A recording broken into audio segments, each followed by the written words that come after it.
Hi, Craig. I refuse to accept Craig as a person. Hi, Craig. I'm sure you do, John, but that's, Craig still loves you.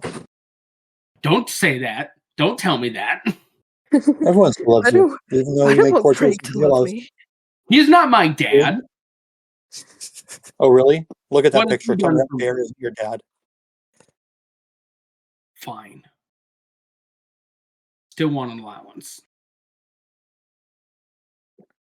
You're the biggest bear I know. Shut up. No. Because you know it's fucking true. Yeah. All right. So, we are going to hop right back in. Last session, you guys began traveling with the Legion, essentially, towards the base of where you believe the Blight to be, or where you believe Dragonvor to be. You traveled through essentially what was once the Pateria grasslands, transferring to an image now of what it now looks like. It is essentially torn and sundered with cracks of black goo and green mold almost kind of things covering the landscape around. The trees, the bushes, any kind of flora or fauna around is dead. Completely. Nothing exists. The water is stained. The ground itself is cracked and broken. But you continue to make your way through a day's travel. Luckily finding no creatures yet, but you make camp. The Legion camp, again, there are, I believe I said 7 legions? Yes.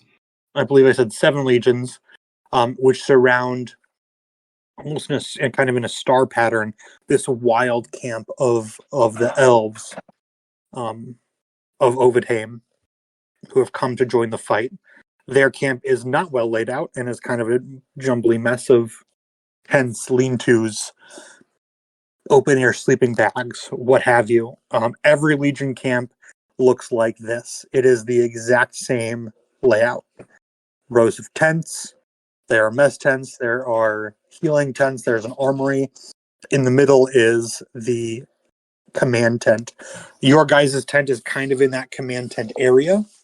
You are right next to the Imperator Rex, the leader of all of Terra's legions.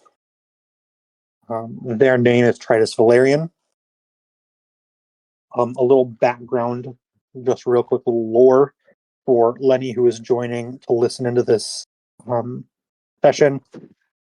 The legions of Terra are very much like Roman legions. However, it is not required to join. It is just highly encouraged. Once someone joins a legion voluntarily, they basically forego anything that makes them them. They give up their name, their given like their last name, their surname, they give up any status that comes with it, and they give up basically really anything that makes them an individual, including their gender. They refer to each other as they, them. There is no distinction on housing or anything based on gender, race, anything. It is a completely equal operation in the Legion. Non-binary heaven. It is non-binary heaven, potentially. Also, really the biggest difference between them and the Roman legions is they don't travel that often. That's true. I mean, as far as you know, the legions do actually travel quite a bit. They are typically, but they are very much not an occupying force generally. So, the last thing that happened was basically you guys falling asleep. You feel safe in this. I didn't hear it. I called them roaming. Oh, god damn it. Oh. I hate it. I love it, but I hate it. You all fall asleep in this well-guarded with manned walls location. The area around you is desolate, but guards are posted on the walls. You are in a command tent area that is even doubly walled.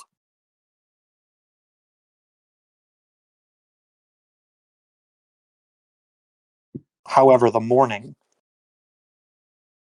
crack of dawn, starts with a scream. Uh-oh. Oh, that's never good. All of you rush out of your tent and see legionnaires all around you, the Imperator Rex rushing out of their tent, looking towards the sunrise. Because silhouetted in that sunrise is a creature that none of you have ever seen before. It is nothing that should ever exist. Oh.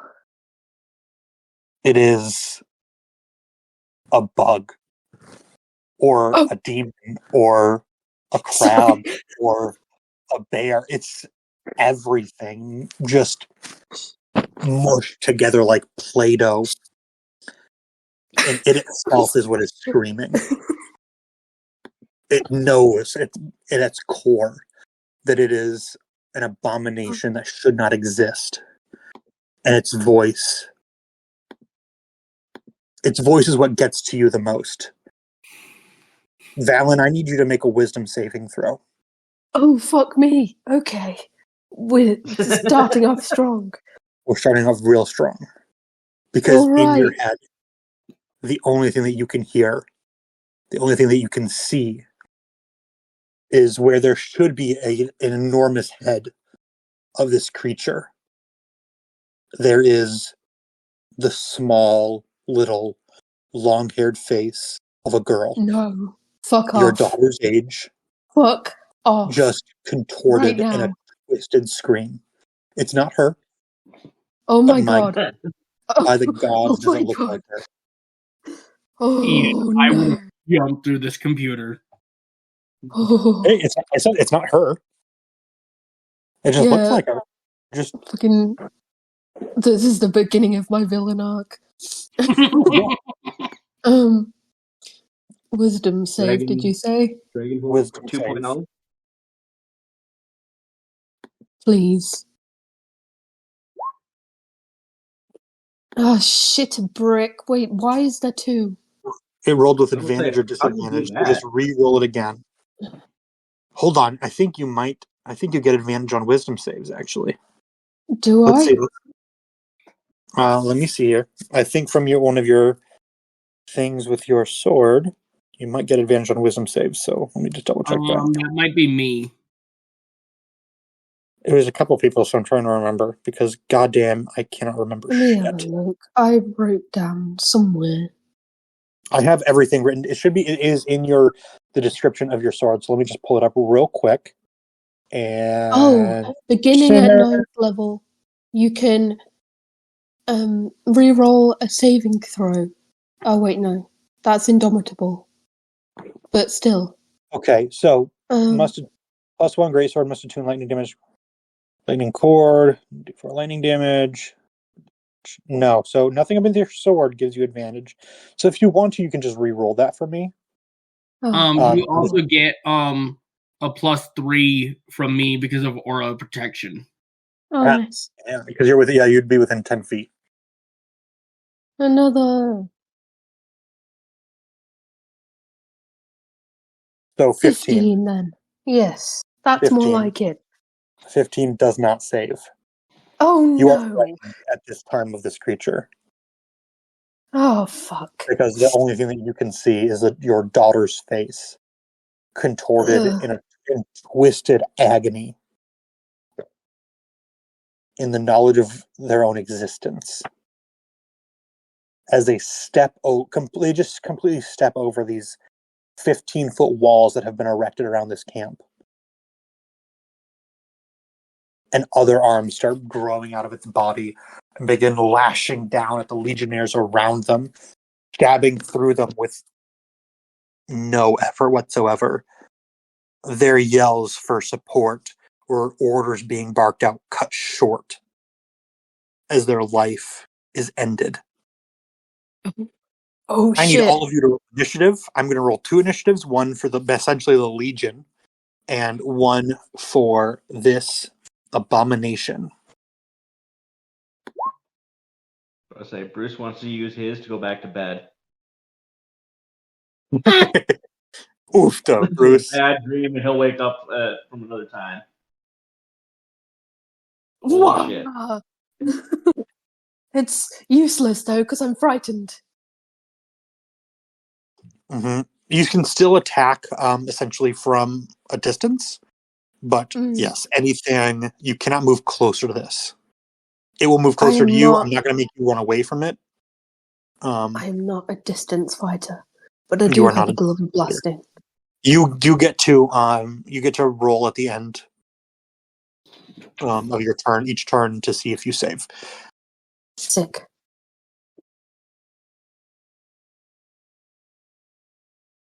And just so you're aware, and just in case, it is the DC is 17. So if you roll that, just keep in mind, if you roll a 17, you are no longer afraid of this creature. Oh, sick. All right. Keep in mind, Also, I do apologize for my voice. You are totally fine. They're just auditioning for the new Batman movie coming out. I am the knight. I'm Batman. I'm Batman. And you have Alfred, so that works. Oh my god. I'm a big fucking fan. Okay, so Valen, Jesus Christ, natural 20 rolling in. Hell yeah. All right, so let's get the turn tracker up here. We'll see if it actually works. Back off the fuck up. Okay, that. Let's see here.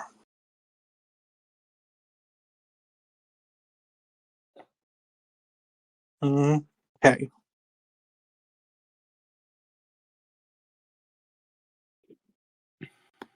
Yeah, that's too much work. All right, Valen, you're gonna go first.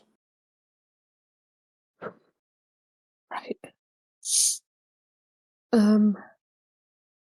So I've got to move away from wherever this creature is. Let me look. I believe so. Yes. Just brings the line of sight. Cannot willingly move closer to the creature.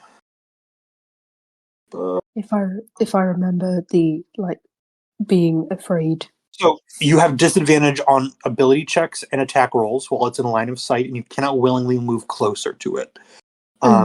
You do not need to run away. Okay.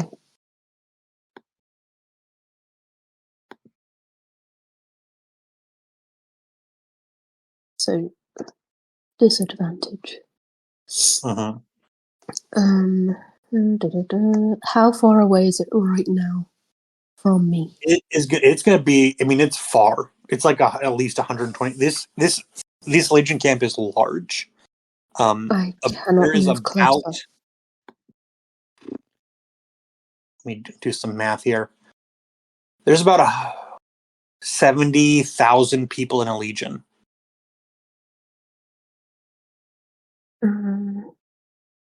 There's a total of 1.4 million Legionnaires here. So about 70,000 in each one. So it's a large camp. I mean, it is coming, we'll say it's coming from the north, just to make everything a little bit easier to keep track of. So this abomination is we'll say right here, if it will let me actually draw the shape. And it is going to be about 150 feet away. Just because this thing is huge. 150 feet. I don't think I've got anything that reaches that far. I'm not a spellcaster.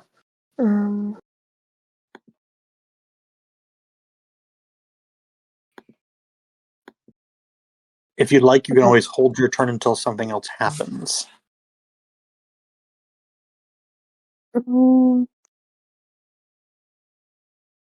Oh, hang on. My glove of blasting reaches up to 120 feet. Mm-hmm. So yeah, you could Um, absolutely hold that. You can hold that Yeah. until he gets close, or till they get close enough to blast him. Yeah, I think that's what I'll do, and then I'll roll my saving throw again. Absolutely. Roll that again. Here we go. Oh, no, wait. Is it disadvantage? Ability checks are disadvantage.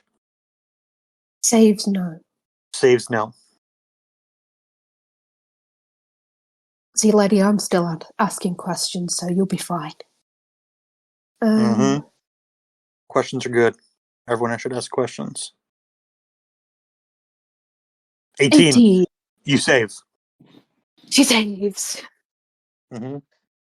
So now you know advantage on attacks, and you can move closer to this target. Get fucked, monster. Okay. So that was your turn then, Valen. After that, it is actually going to be the creature's turn. Damn. We're gonna leave Pell out of this for now. He's sleepy. He's sleepy. He is sleepy. The creature is going to move forward.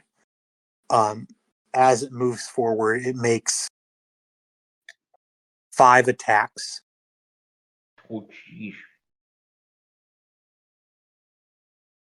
And it is kind of stumbling around. It does not move in a straight line. It's almost as if just like a token on the map, so we would know. I have the black square on the map. Right. So that is where it is, and that's I will move it accordingly. Okay, it's that big. It covers up that much space. Yeah. Good Okay. lord. Rune Squares is about, let's say, what?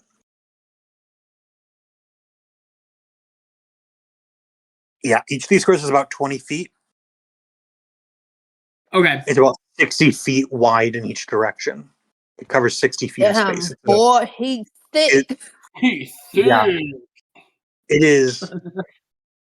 It's in the sunrise, so it is glistening and dripping with this black and green ooze.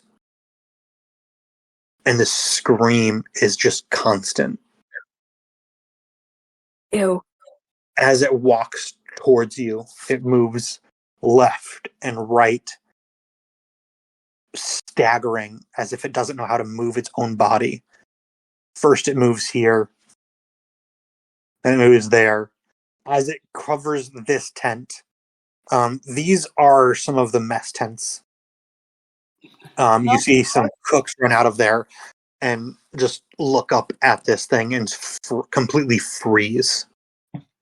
The ichor that is dripping off this creature falls on some of them. They instantly melt. Ugh. It makes five attacks against the Legion.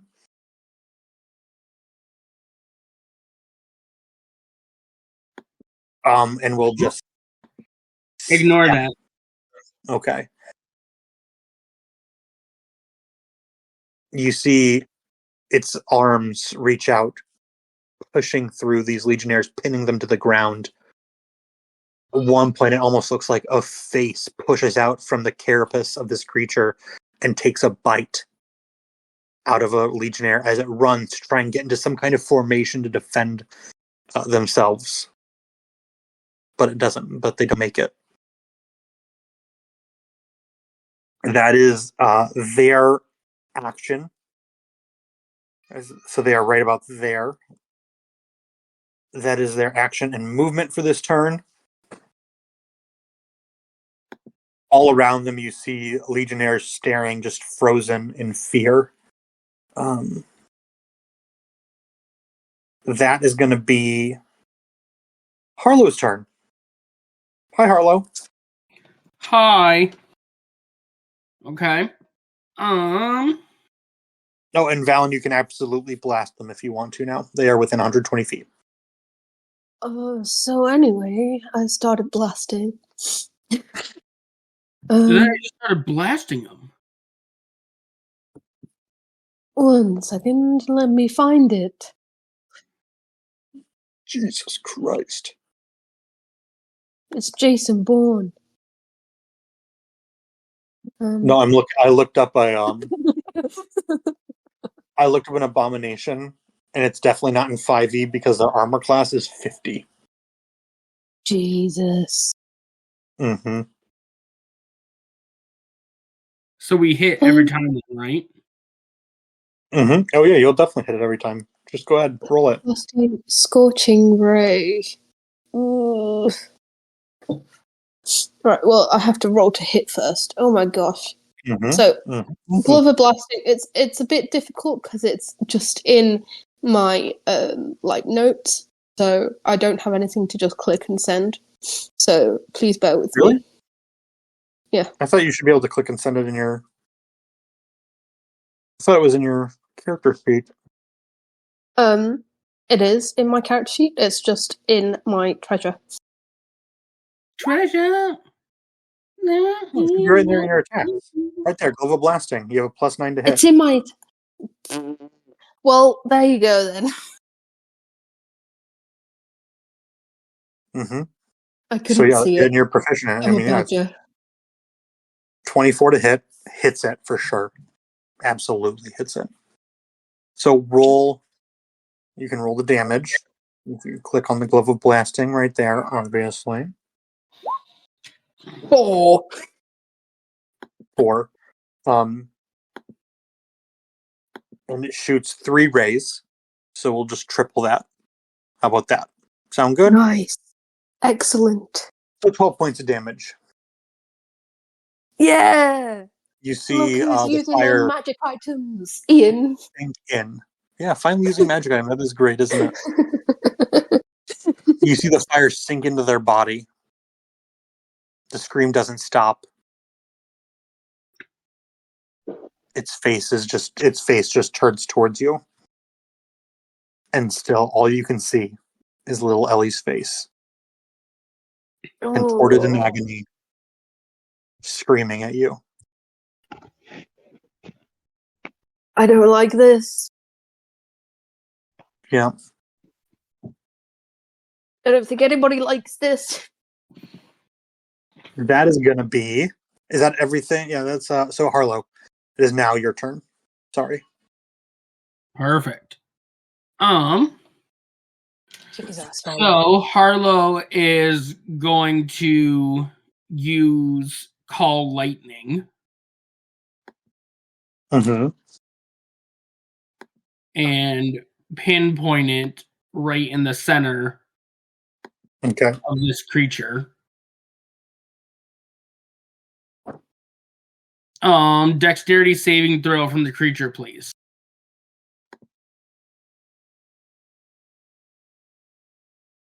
That is gonna be 15.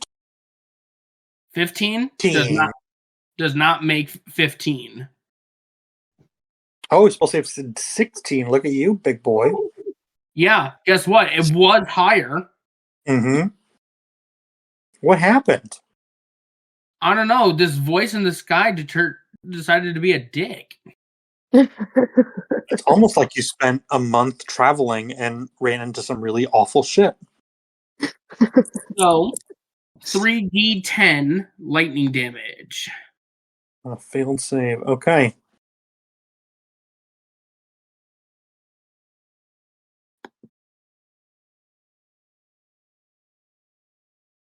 And then on each of my turns, I can use action to call down more lightning.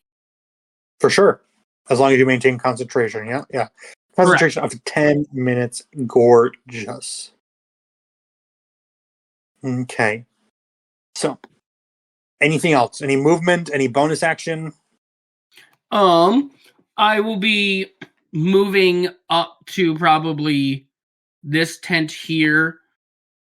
You can move. You guys are like right here, essentially.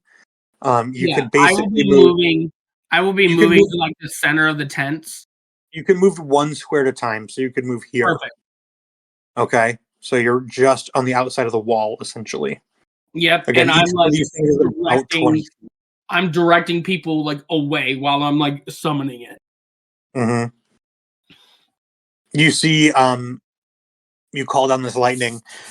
It does affect some of the people around this creature. Some of these people are essentially frozen in fear.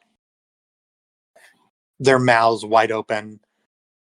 You see, it does not hit them per se, but you see some energy crackle towards them. It doesn't kill them, but it is definitely not safe to be around this creature right now. Mm-hmm. That is going to be Delta next. When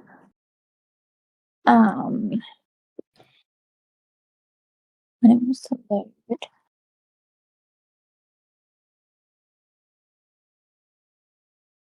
Delta would like to try and get a better look at the creature in terms of like its body and like if there's any potentially a weak point that looks a bit different to the rest of it, or for sure before she acts.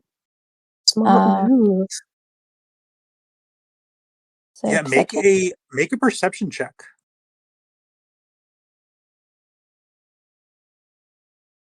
16. Okay, 16. So it doesn't. You can't really see any kind of specific weakness. You don't gain like any kind of knowledge of its anything that it might be vulnerable to. Essentially, what you can see with a 16 is that this creature is basically new. It's a newborn. It is terrified to be here. It doesn't understand why it was made.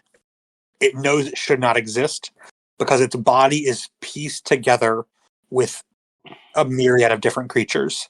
It has the arms of a praying mantis. It has the head of a 11-year-old little girl that is stretched over the a skull of a bear. Like none of it makes sense. It doesn't work together, but it is trying to figure out what is wrong with it and is reacting to everything around it with violence and anger and basically trying to destroy itself, which is what it was made to do, to hurt as many people as possible while destroying itself. It has hard black armor. It's going to be hard to hit. It's about all you can know with a 16 perception. Comprehend languages doesn't allow you to speak it, does it? Just understand it, right? You would understand it. I will tell you that it is not speaking a language. Yeah. It is literally just a unintelligible scream of pain and agony. Okay, well, Delta is going to cast Magic Missile. Hell yeah. Oh, okay. Why did it roll damage first? Oh, because it automatically hits. Duh. Idiot. Thank you, Ian. All right, 2 points of force damage. Let me just see that real quick. 3 glowing darts. 1d4. So all it was, so total of, what's that? 8, 9. So. Perfect. So 6 points of damage total. I'll just triple it all. Gorgeous. And do you cast it at first level? Yeah. Okay. So first level, 3 darts just right into its body. It doesn't even seem to react. Its scream continues and its head turns to where all of you are. Any bonus action or anything, Delta? No, and she's gonna stay where she is. Okay. That is going to be the Legion's turn. The Imperator Rex, Tritus Valerian, comes out of their tent beside you. They begin barking orders. You see their voices almost magically amplified as they shout to the 70,000 people around them. They're giving orders to centurions. They're giving orders to everyone around them. Form different kinds of formations. And the soldiers immediately begin to react. They are going to attack this creature. You see javelins fly out from form testudos with blocks of shields. You see spells being cast by groups of spellcasters at every point in the Legion. From behind you, groups of healers begin making their way. They're dashing, so they're going to move quite a bit faster, and they seem to be kind of magically aided in their speed. So you see groups of healers basically make their way here and here, waiting for people to arrive to pull them back to the healing tents. Let me roll some damage.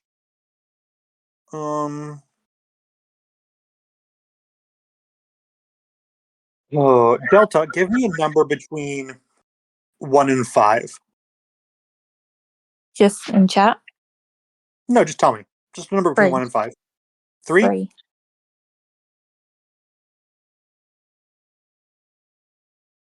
You watch as fireballs, magic missiles, every form of, chromatic orbs. You recognize these spells, Delta. You know what they do. You've not been studying magic for long, but you have books. You've researched this kind of magic. You know what war magic does. You watch as they deal 226 points of damage to this creature. Oh, God. In one go. Holy shit. Its scream loudens. One of its legs falters slightly, but it stands back up straight.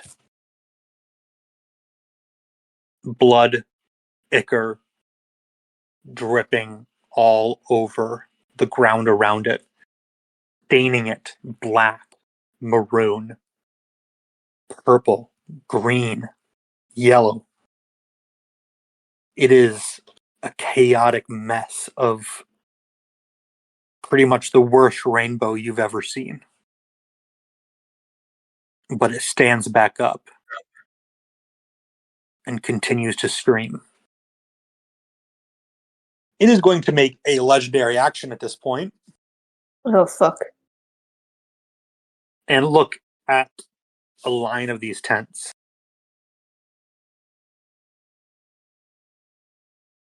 A beam shoots out of its mouth.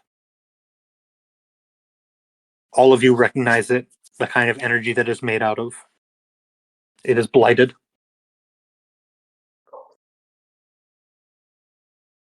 It is going to, let me see here, roll the attack. That's not amazing. That's not great, though. That's not bad. Look at the stats again. Nope, that's not bad at all. Okay, that hits all of them. You watch as this black and green energy pours from its mouth, seeping into the ground in this entire line of tents. Let me just draw a little shape right here for you in this bright green color. Here, I can draw for you. No, you can't. There we go. That whole line of tents is decimated. You see forms wriggling under it, screaming. But it no longer exists as you used to know it. Okay. That is going to be Bawoose's turn. Let's see. Perfect, John. Perfect. Bawoose. You hear me? Uh-huh. Ian goes down a level. You wish, bitch. Wait, can you guys not hear me? Yes, No. you can. I can hear you a little bit. You broke up a little bit. Oh. I was like, wait, what? But, yeah. He's having a hard time. Leave him alone. Huh? Who? What? Where? Do your turn. Sure. Don't worry about it, sweetie. It's okay. I think that did something. You're doing great, sweetie. Can you guys see what I did? Or is it not coming across? Oh, yeah, we see it. woof. Damn. I mean, it's something. Yeah, that definitely hits with 21 points. What are you casting? What level are you? Oh my god, it's a goddamn cantrip doing 21 points of damage. Fuck my ass. Yeah, because this one increases as you level up. 3d10. Hot diggity dang. All right, 21 points of damage. Fire erupts across this creature's face. Yes. The skin that is covering this exoskeleton begins to crisp slightly. You see little globs of hair fall from this screaming little girl's face. And yet it continues screaming, screaming, screaming. Ew.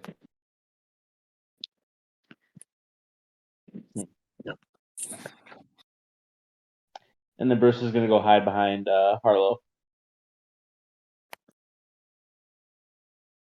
Okay. You hide behind Harlow. Heard. All of a sudden, from behind Harlow, you just see Little farts. little farts Little Oh, farts. God. right into Bruce's mouth. Heard McGurk. Oh God. So behind, not that below. that is the end of the initiative order. We are back to the top. All right.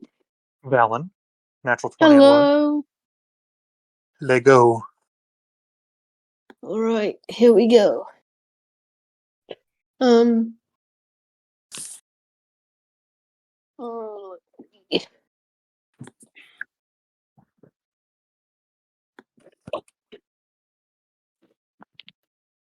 So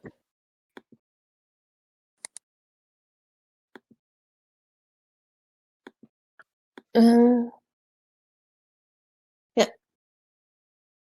Valen is going to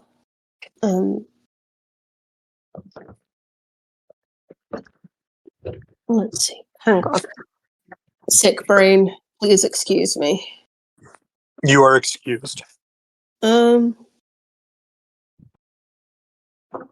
Words are wording.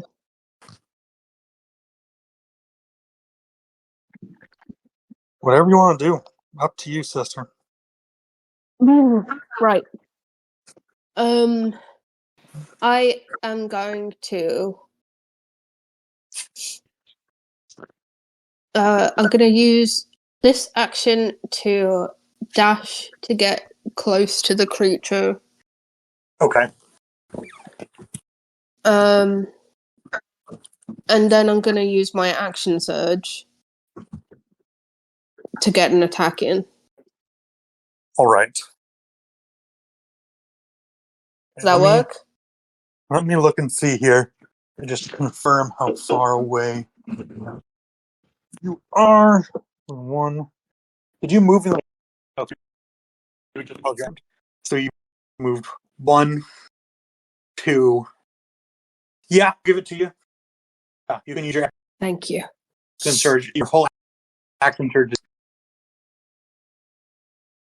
Huh? Yes, you can use your action surge. Cool. Absolutely perfect. What the fuck was that? Sorry, there's a poltergeist in my house. Fucking throwing things around. Plot twist, it's me. Yes. I flew all the way just to go, ooh, go fuck yourself. Storm Singer, go. Storm Singer. To make sure if you guys are Storm using Singer. Freeze. Oh, and there we go. It is in there. Look at that. Fuck yeah. Oh, look at you. Thank you very much, Ian. That's very I'm gonna helpful. I'm gonna make a roll right now. Like this, if you try to use your lightning as a lasso to make it fall prone, probably not gonna fucking work because it's 60 fucking feet tall. Yeah. Just Also, they can dream, Ian. Unfortunately, a 15 does not hit. hang on, give me 1 second. I'm sure I've got a thing that lets me reroll attacks if they do not hit.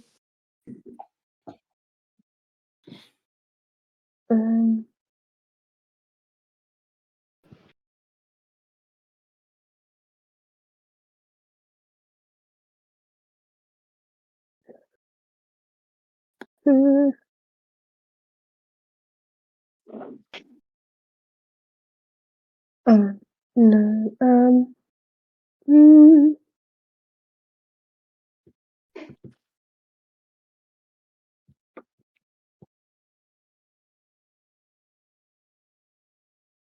Oh no.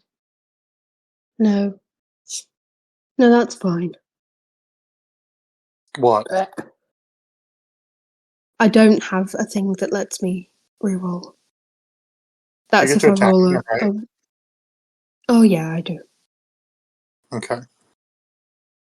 I'm just making sure that I'm not going crazy. Yeah. I just didn't want to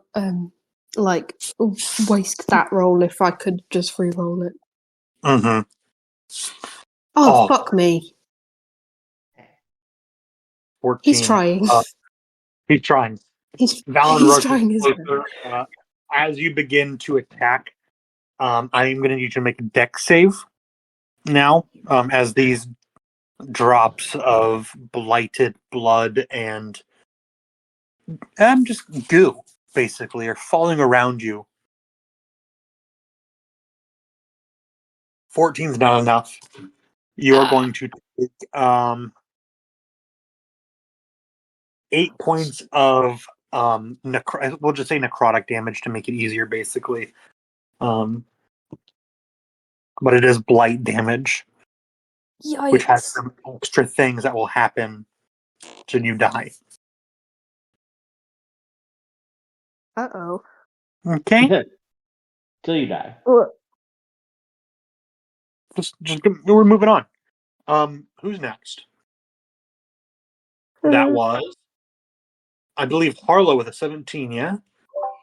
I thought it was the creature next. Oh, no, you're right. You're right. It is me next. On this creature's turn, it is first going to move forward. Its full range of movement, which is, 30-ish feet, whatever. Blah, blah, blah. Wait, is it moving past me? It does not exit your range. I mean, it's a 60-foot wide creature, right? So it is. It's not moving out of it. You're out of your combat area. I'll let you off then. Thank you, appreciate it. Roll a d10. See if does it get its breath back? No, luckily for you. Here in this green box, what was once legionnaires begin to stand up.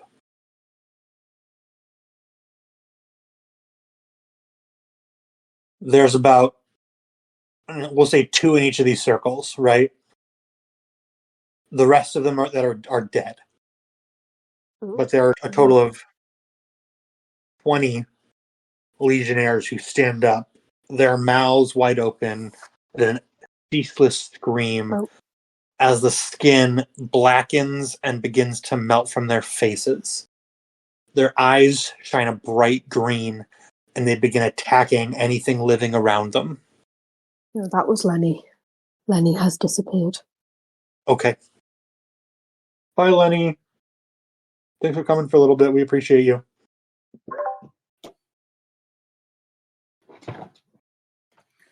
This creature continues to wreak havoc, destroying the tents around it, destroying what people are around it.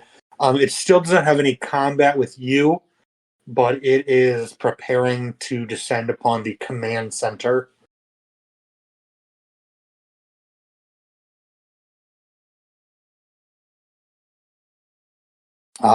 Basically, anyone in these 4 mess tents is dead. Those areas are completely destroyed. Now it is Harlow's turn. All right, now my turn. Uh-huh. Okay. I want to do a perception check to see if there's like any way that I could like pull this girl out of this thing. With your natural perception, the girl is not a part of this thing. This was sewn together and given life. So there's nothing to save here. Oh, okay. So I can't. With your passive perception, this is an abomination that was created to simply kill what it could as fast as possible. Gotcha. Okay.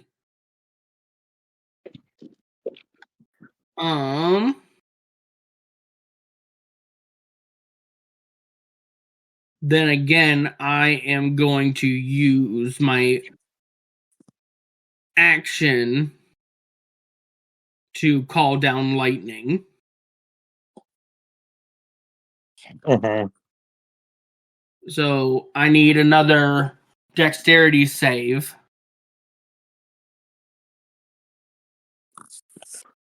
Okay.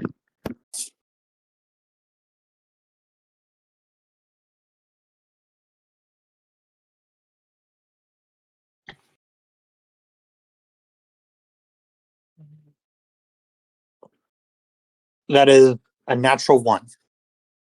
Yeah, I love Roll20. It really rolls really well for me. I think it does great for you.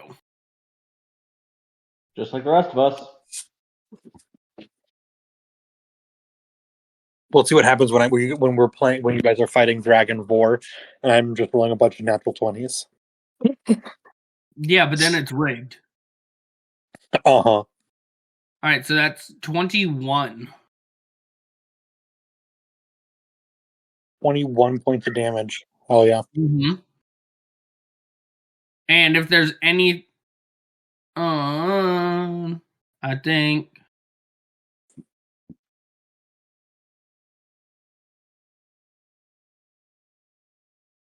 Yes. Yes, what? No, I'm saying that's my turn. Sorry. Oh, okay. Perfect. Oakley dokley. After you is Delta, I believe. Delta. Hola. Delta is Delta in range to use her rapier? You would be able to move into range with it and use its rapier. Your rapier, yes. Delta's gonna do that.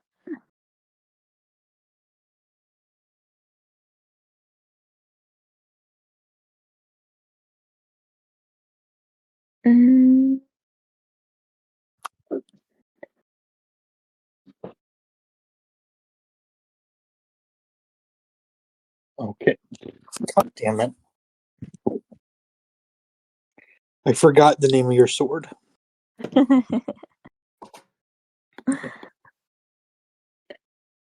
Wasn't it the Parker? Hey. 15 does not hit, unfortunately. I've got the piercer feat, so I can re-roll. Oh wait, it's only if I hit. Sorry, ignore me. Oh, it's only if it hits? Yeah. You can reroll damage if it hits. That's badass. I love that. Yeah. Okay. Okie doke. Let me make sure that it rolled. Yes, it did roll that. Wow, that is so strong. Oh my god. Okay. I made it. I know it's strong. Okay. Is there any? I think that's you only get one attack. Is that right, Delta? Yeah.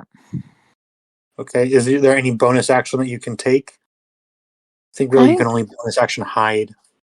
Yeah, that's probably what Delta is going to do, is hide. Okay.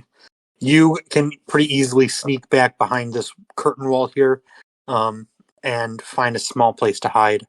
You believe right now that you are unseen. You use the word believe that I'm unseen. Of course. Just so we're all aware here, the map is not completely indicative of what the camp looks like. There's not just like 20 tents over here in each section. Again, there's 70,000 people in a legion. That would mean there was 700 people in each tent, essentially. So just so we're aware, there's a lot more tents. I just don't have the energy to put them all there. That's fine.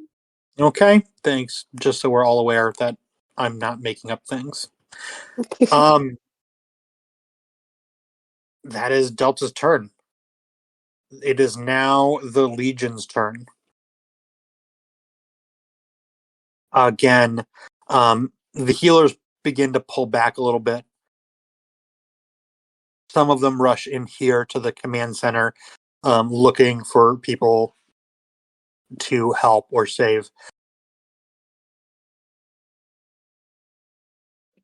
Okay, let me see. I have to check something real quick. Sorry. Let's see here. Hey, Valen. Hello? Your passive perception is 16, yes? Probably. Okay. Rushing into the tent, you see Ellie and Kirith. They grab some people. They surround Tritus Valerian. Kirith catches your eye as her body and Ellie's body and Tritus's body begin to shimmer and completely disappear in front of you with a little wry smile on her face.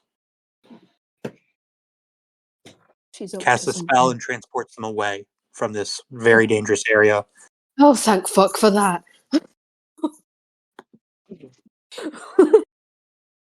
The Legion is going to basically do the same thing it tried to do last time.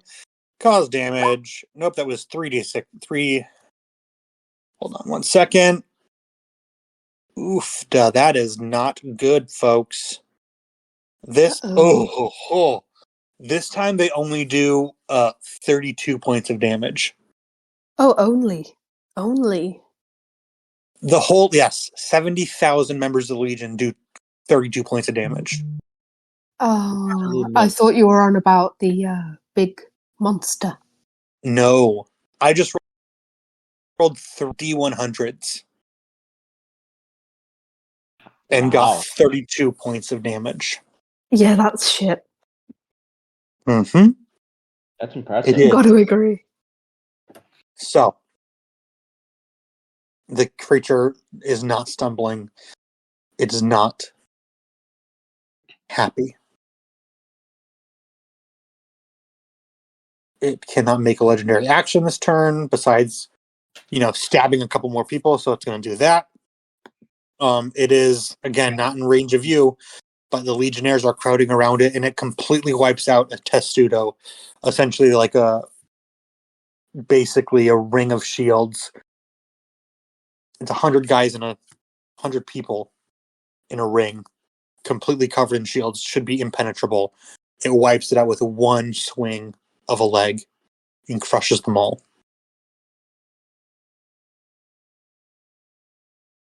That is going to be Bruce's turn. Hi, Bruce. Yeah, Bruce look good. No. Yeah, Bruce is going to tap Harlow on the shoulder and be like, I'm backing up. So I'm going to back up 20 feet. and then proceed to do the same thing that I did last time. Because at least it hits. Sorry. Yeah. Didn't mean to sneeze directly into the microphone. You did. I almost did as much as 70,000 people. 25. Yes, you did. Mm-hmm. Well, like it's not really 70,000. Like the people in the far back can't really do anything yet, but there's 70,000 ish people here, right? 23 points of damage. It doesn't really make much of an impact on it, but it is definitely took a little bit of damage.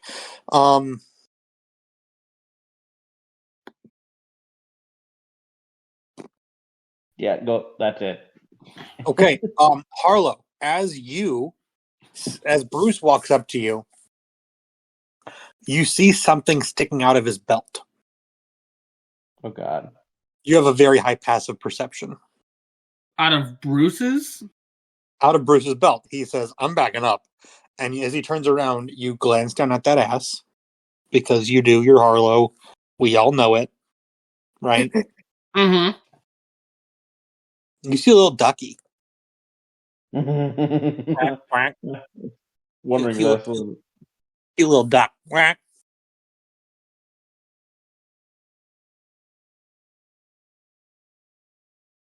Okay. It smiles at you. Quack. Can I take the duck? Well, it is your turn. When it's your turn, you certainly can. When it's your turn. You can certainly try. As an opportunity attack when he's walking away, can I take the duck? Sure, make a sleight of hand. Are you trying to do it as an attack, or are you trying to do it sneakily? Sneaky. Oh, then sleight of hand. Against Bruce. Bruce, what's your passive perception? Ain't gonna be that high when you ain't that wise. Shit, where is it? It's underneath your skills. 15. So wow, that's actually higher than expected. You can see Harlow reaching for your little ducky. You can let him take it, or you can stop him from taking it. I will leave that up to you. Bruce will pull it out and say, "Pull a feather," and see what happens. Pull a feather, see what happens. Your turn. Heart. You can tell Harlow to pull a feather. Harlow has a bonus action. You can pull it. Okay. Right now. Valen, your turn.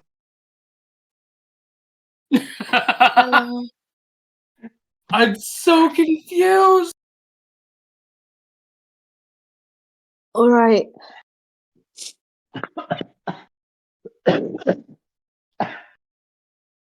You already know what I'm gonna do. Meg, Hello? are you there? Hello? Meg is there. Hi, Meg. Don't do that to me. It's your turn, Meg. I can hear man. All right. Meg has been You talking. already know what I'm gonna do. I think you're going to attack. You take the slice. Uh-huh. That's more like it. 26. Stab her in the butt. Fuck yeah. All right.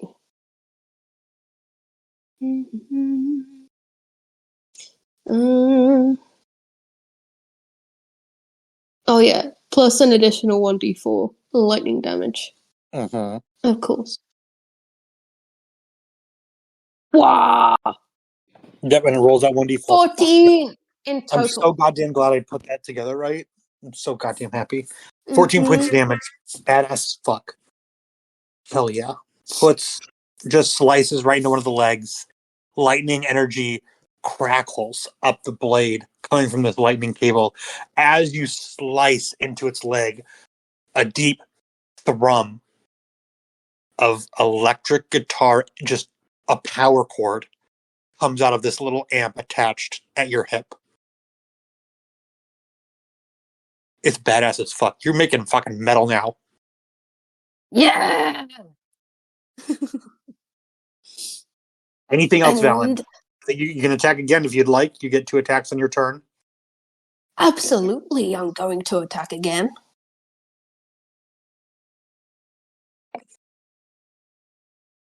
Ooh, 25. Hell yes. Roll that damage. Gremlin mode. Another 14 again. All right, Get so wrecked. 28 points of damage total. Another power cord through the amp as Stormsinger slices into the leg of this creature. Its scream only gets louder as it pushes its face down towards you. Don't perceive me. That is your turn, Valen. Unless there's anything else you'd like to do. No, oh well. No, that's it. I'm good. Okay.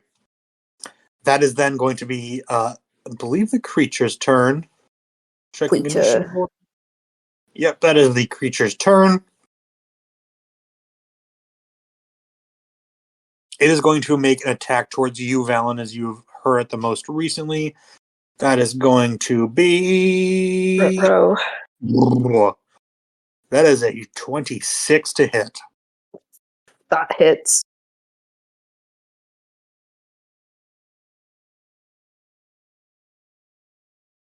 That is That 27 points of piercing damage. Shit brick. And 3 points of blight damage. 30. Yeah.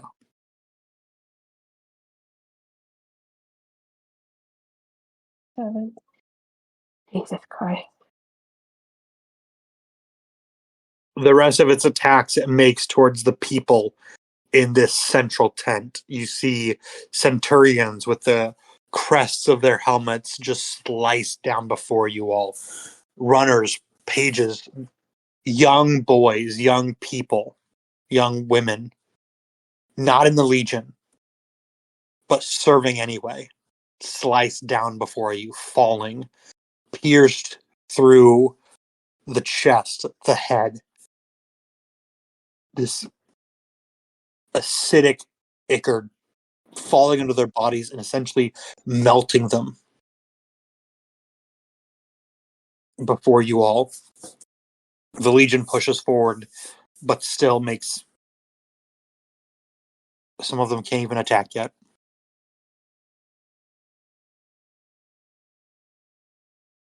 And this creature continues to scream and scream. Let's see if it gets here. They do not get their breath weapon back. That's Okay. a shame. That's a shame. That is their turn. Harlow, your turn. Harlow goes, "You want me to pull a feather out of a duck? Out of my sword. Out of your sword duck?" Correct. Is Bruce just grinning right now? Absolutely. Harlow goes, "Okay." And I pull a feather. All right, give me a number between 1 and 12. Like roll a d12 or like I will tell you. You can roll a d12, or John, can tell me a number between 1 and 12, whichever one you prefer. I would pick If you one, John.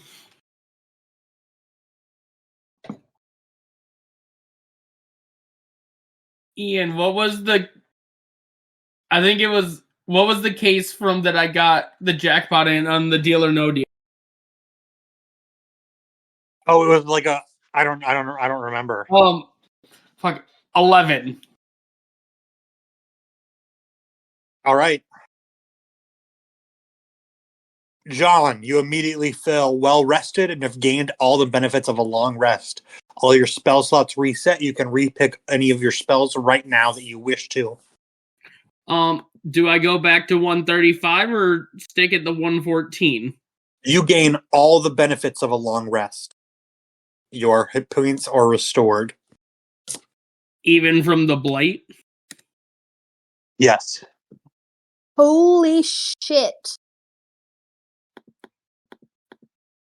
Harlow just stares at Bruce and goes, "What do you have?"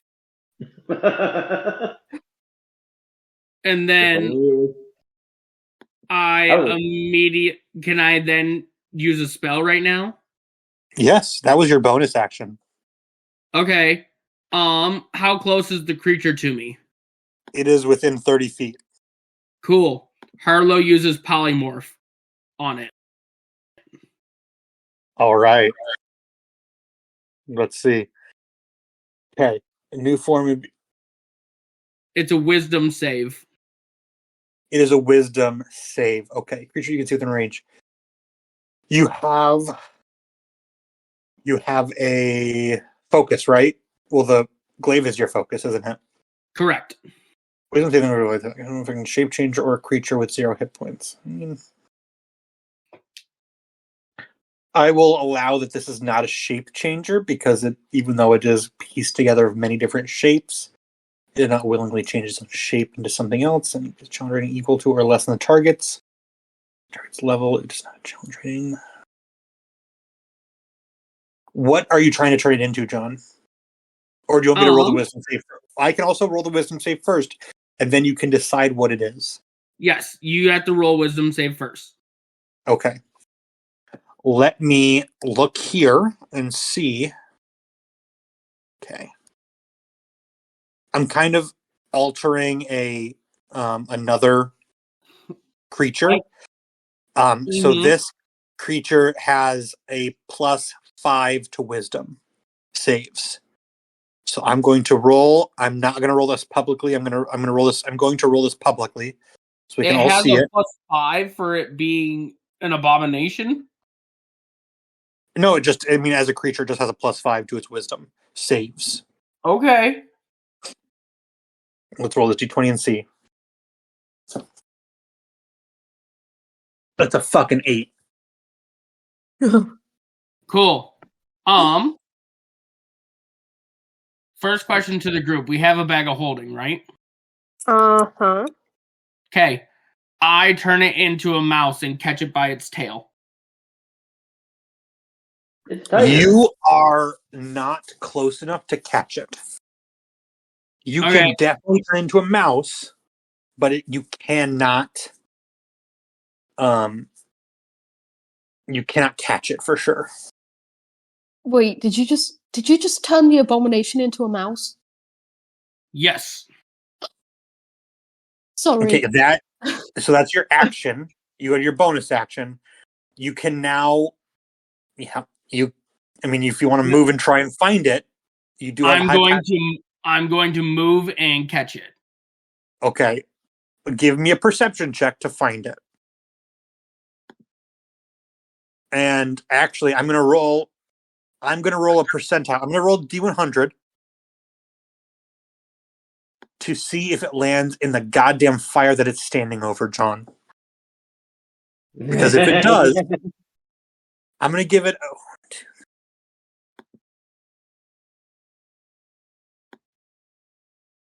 I'm gonna give it like a 15%. If I roll between a 15 and a 30 on this D100, it falls into the fire. Okay? Okay, I got a 17. Fuck me. God damn it. Okay, it does not fall in the fire. It does not fall in the fire. So you rolled a 17. What's the 1d4 for? What's the 1d4 for? Guidance. Okay, next time, make sure you call it out beforehand. Sorry, I thought I did. You got to roll before. But you also get a +3. So that's a dirty 20. So dirty 20. You can absolutely find this thing. Okay, so cool. I pick it up and I look at Valen because they're the most trusting, and I hope they have the bag of holding. And I go, "Give me the bag." He like scrambles and pulls the bag out and immediately holds it open. And I drop it in there. And he shuts it. Okay. Okay. Mm-hmm. All right. Okay. Is that it? For now.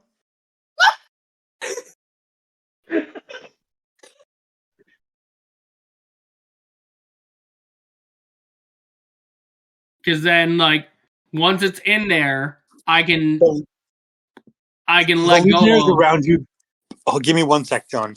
The Okay. Legionnaires around you begin to calm. We're gonna kind of fall out of initiative order for a little bit, but this group of blighted Legionnaires begins to do their best to eradicate their former comrades. They are relatively quickly overwhelmed. There's only about 50 to 100 of them, but I know I said 20 earlier, retcon, 50 to 100 of them. They are quickly overwhelmed, cut down, and bodies are burned. I'll say, Bruce wonders, do we just beat the bag of holding into the ground to knock out the thing? Well, no, because then... Wait. Well, I mean, there's only a limited amount of air in the bag of holding anyway. Mm-hmm. We're assuming it needs air to live. Assuming, yeah. But otherwise, we could just keep it in there. Yeah, because all I have to do is just snap my fingers, and then they're no longer a mouse. Yeah. Mm-hmm. Do we really think the Legion is going to let us keep this bag of holding? They don't have a choice. This is No. ours. The Centurions around you begin to call orders, reform the different cadres. The mess tents are quickly rebuilt and put back together. They are turned into extra healing tents. Tritus Valerian steps up behind you. They were basically just dimension doored away by Kirith and Ellie. So to remove them from the immediate action and give them some space to give orders to the rest of the Legion. Kirith gives Valen a quick little hug.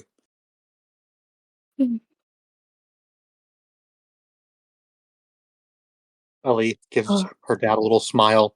But they both also run to begin healing. They assist against the bodies that appear to be blighted. Any kind of blighted, some injury is treated with deep, deep care.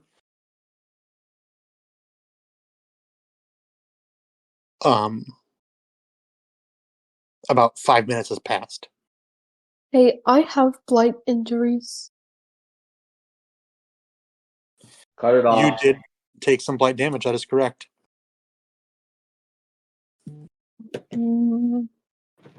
Maybe I should go and see what is the... Go see your wife. It's not an excuse. Yeah. I did take blight damage. Oops. Cut the you did take off. blight damage. I mean, the rest of you do go to the healers, and it takes about 4 minutes but they let you through because you're you. I mean, everyone recognizes you. You're the group that is trying to fight the blight. Kirith pushes some of them aside to pull you closer.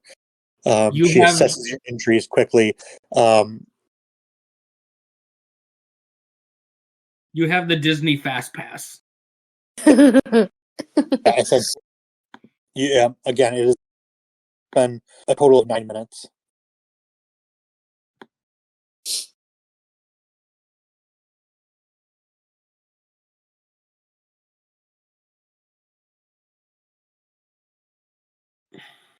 Why are we keeping an eye on the amount of time that has passed? Tirith Hilarities takes all of you, washes the blight from your skin with alcohol. Luckily, very little of yours was blighted damage. Oh. Thank you. Tirith leans in and just gives you a big gallon. As she does that, 10 minutes has elapsed. According to being in the bag of holding, breathing creatures inside the bag can survive to a number of minutes equal to 10 divided by the number of creatures. There is one creature in there. After which time they begin to suffocate. You have a mouse. It immediately begins to take damage. As it takes damage, it is reverted back to the creature from whence it came. But still in the bag of holding. Yep. However, it is inside the goddamn bag of holding. The bag can hold up to 500 pounds and not exceed a volume of 64 cubic feet. Guess what, motherfuckers? This thing is way more than 500 pounds, bigger than 64 cubic feet. Your bag of holding is overloaded, pierced, and torn. It is ruptured. Every content, everything that you have held in the bag of holding is gone and cast upon the astral plane. You have nothing. You have no money. You have no magic item that you have left in there. Anything that was in the chat for the holding is gone. Anything that is not in anything that is not in your inventory sheet specific is gone. You had it, you no longer have it. You also no longer have a bag of holding. The creature is destroyed, yes, but so are all your possessions. Honestly, I'm fine with that sacrifice. I was about to say, we're going to probably get something better from the Legion anyways. Yeah, we might get 2 bags of holding. And some money, hopefully. Oh my god. Yeah. Just so you're probably, just so you're aware, Tritus steps up and says, "Thank you. We have much more still to do. This isn't something you guys get gold. No. So let's just we're broke. It's in the bag of holding. You had Plein Air. Delta had there was 6,000 gold, 880. No, let's see. Let's do some math. 24,500 gold. Your dragon sending stone. Money. The sending stone with dragon gone.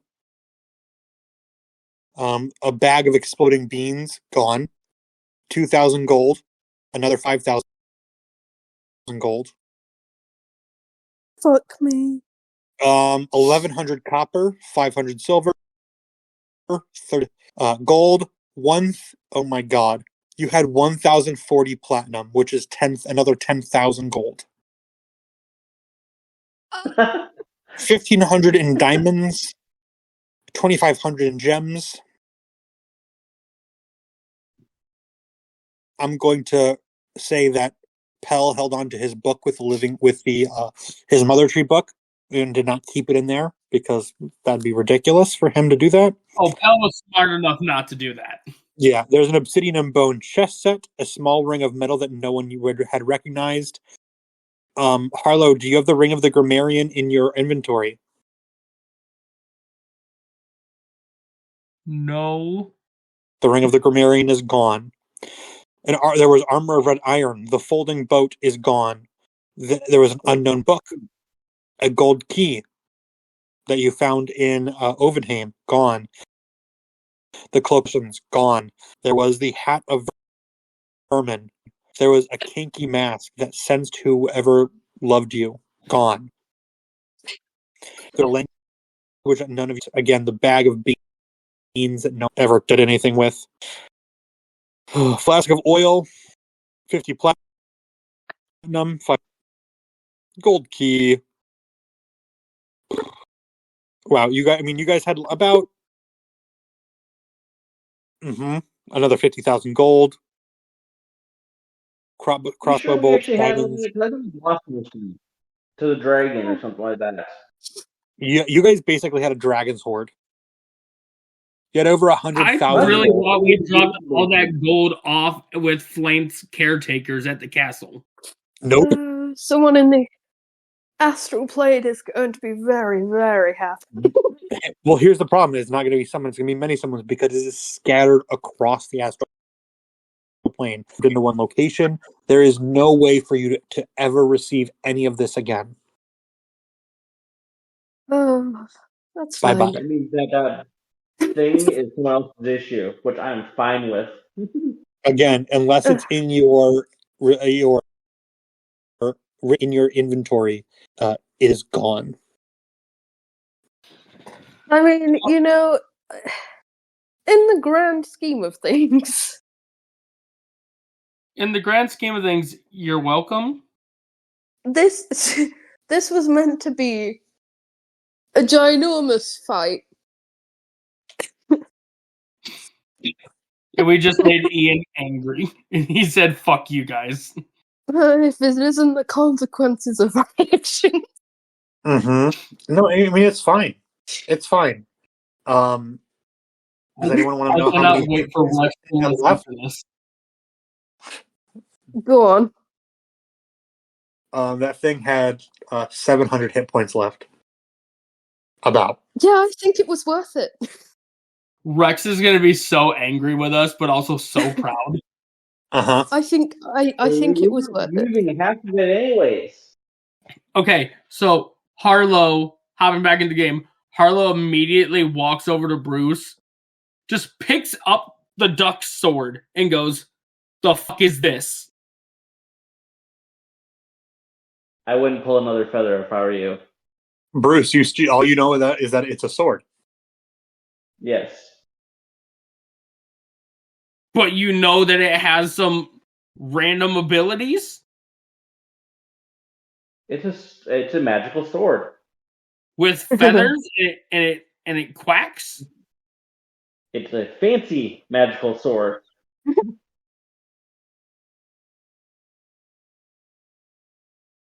And if I just touch a feather, what happens? Did the feather come out? It quacks. And Swear to God, if you say like it bites my hand or something. That would be hilarious. Yeah, it bites your hand, you take 1 piercing damage. Jesus Christ. I rolled a nat 17. Okay, I'll let it take the hit. It's a natural 17, so with its bonus, it definitely hits you. Your AC is what's your AC? 18? 19. Yeah, it hits you. It perfect hits you. I rolled a natural 17 plus 2, so the 19. You take 1 point of piercing damage.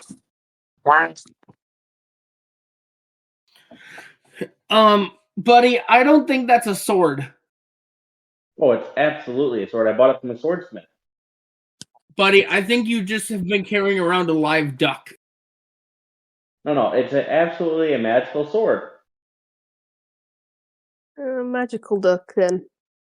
Throw it. Throw it in the air. You wouldn't throw a sword. That's just dangerous and stupid. Throw the sword in the air and I'll give you a gold. You have no money. We have no money.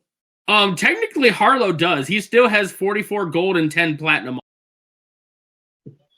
We're going to need all that 44 gold and 10 platinum to survive. Exactly. So, if it's not a bird, if it's a sword, it won't fly. Throw it. Bruce throws it at the ground. No, in the air. You said throw it. That's what he did. Nope, you don't get to no. Bruce throws it at the ground. Not giving him the gold for that. Bruce is fine with this. He just wanted you to stop making him throw a sword. Does the sword start to walk away? No, the duck flies towards the ground, lands on the ground, goes wah, wah. Harlow just stares at Valen and Delta and Pell and just goes, "That's a duck." That's a duck. Delta walked up. So everyone saw Pell had to leave. Yes. Yes. Delta walks up and picks up the duck and gives it a little pet. And pulls out a feather. Jesus Christ!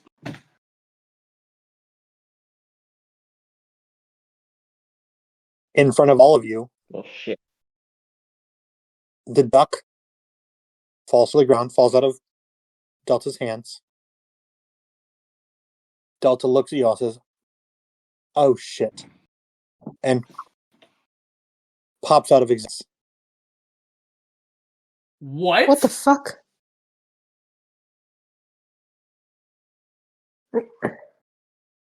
Harlow What? just... Where did they go?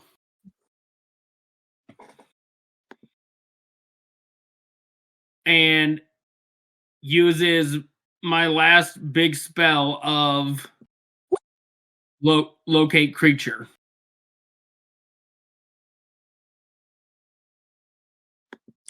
That creature is not within 1,000 feet of you. God! Harlow goes, "Bruce, where did they go?" I don't know. Give me an Arcana check, Harlow.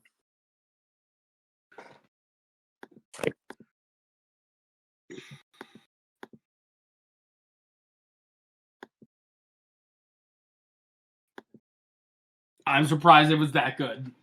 Me too. Honestly. It's my lowest stat. Delta no longer exists on this plane of existence.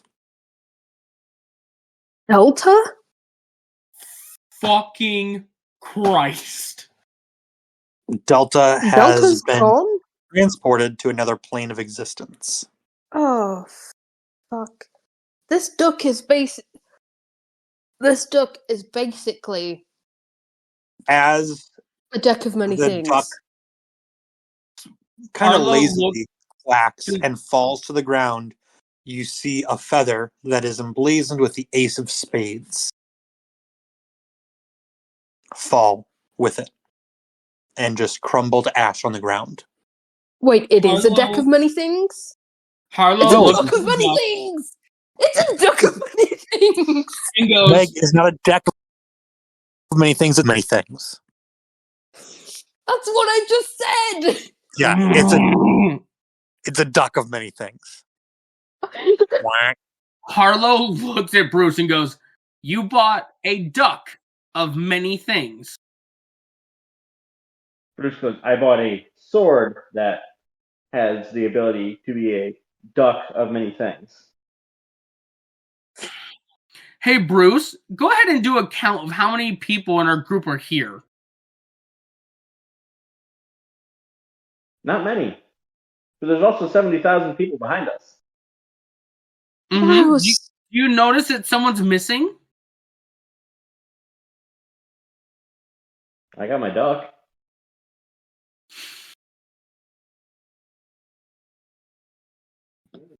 Harlow is trying so hard not to check Bruce right now.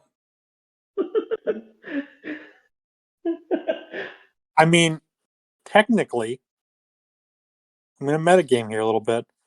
It is not Bruce's fault. No. Because Bruce owns it does not mean he did anything. Delta pulled a feather. He's gone. Can I do I don't know if you would allow me to like channel divinity to find a sense of what realm they are. Sure. I know channel divinity doesn't really work like that.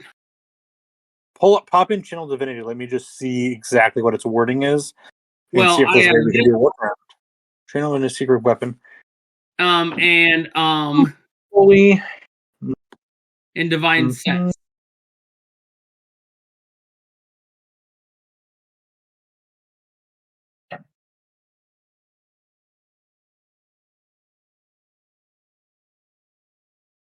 Well, like Harlow is like tapping into like the mother tree connections. Mm-hmm. You begin to reach out to the mother tree, trying to use your weapon, a gift to you from your mother tree. Unable Like to really AOL. do too much. Yeah. Trying to send her a, little email or something. Doesn't really work. Pell, at this point, steps out of the tent, yawning. Sees the rest of you there. Quickly is able to gather what's going on. Pulls out the rapier. The leaves engraved onto its blade begin to glow. The vines and twigs that seem to make up its guard almost seem to grow or twist with life as the power of the mother trees infuses his body as their cleric. With Pell's assistance, you are able to determine that Delta has moved to another plane of existence. It is similar to this one, but it is one where they all speak French. I was going to ask if it was a better plane of existence, but now I'm pretty sure it's not. It's not. It is a plane where they all speak French, but it is basically the same shit going on. Oh. And okay, so Harlow goes, how do we get there? Is there a French Uzda? Is there a French Asda? No, is there a French Uz? Yes, like a French version of Uz. Oh my god. Poor Delta. You would assume yes. It's Wait, there. the French flank? There is not a French flank. I mean, it is the same. It's the same universe you are in. There is a French valet. There's a French pill. There's a French hello. A French. I'm sorry, what was that one? Hello. A French hello. Delta. And a French Booth. And I goes, I saw, dude. I'm Bruce. I was just waiting for like the most American Bruce. And a Bruce. Bruce. Yeah, je m'appelle Bruce. Parlez-vous français? Omelette de fromage, my dude. Carne asada, dude. Oh my god. Oh my god. I love that one. Carne asada, my dude.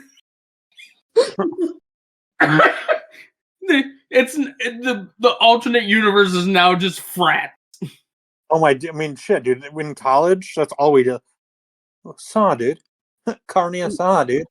See, my favorite is what's a bro's favorite tool? Saw, dude. A fucking saw, dude. Yeah. Hell yeah.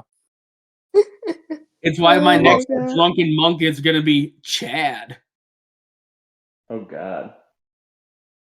All right, hopping back into the game real quick. The Legion begins to reassemble itself, essentially putting tents back in order, burning the bodies of those that were dead, just so they do not become revived as blighted beings or the parts of their body cannot be used for any kind of sick ritual that what created this abomination. The leaders begin to gather. You see centurions from the other Legion camps coming towards yours. Yours is obviously the Legion of Terra. Their equipment is all 100% polished and shiny. The Imperator Rex is in charge of it. This is the number one Legion of all of Terra, of all of the Severan Empire.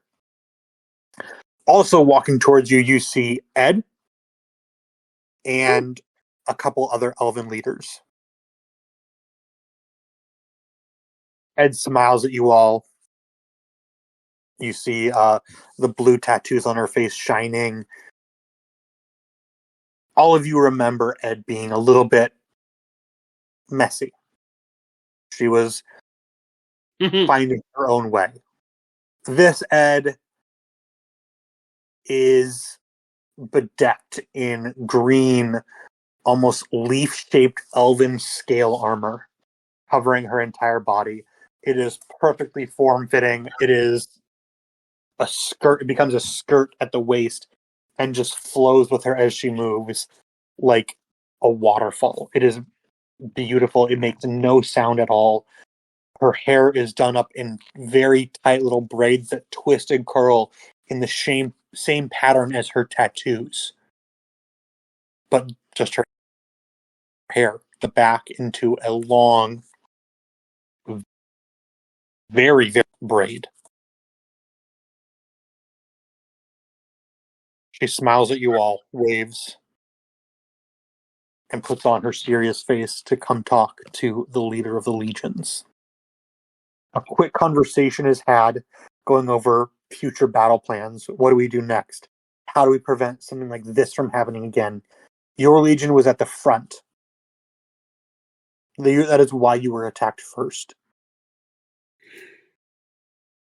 From now on, they've discussed different patterns to set up these camps. Are they going to do a half moon of all the? Are they going to combine all the Legion camps together and do one Great Wall instead of different Legion camps? Are they going to scatter the elves through it? It is a long conversation of logistics, and things that you guys really don't care about too much. I would imagine. Things that other issues that we're worried about. Yeah, you're worried about other things. Things that you don't understand. That you are a group of, at the most, 8 people sometimes. The logistics of managing an army of millions doesn't really suit your fancy. Is there anything that you guys want to do during this time as these executive decisions are made? Harlow is trying to figure out how to go to France. Okay. You can go and wander the camps looking for books or looking for trying to find, strong magical, not beings, but, strong practitioners of magic to maybe try to learn more about planar travel. That's what I do. Okay. Give me an investigation check.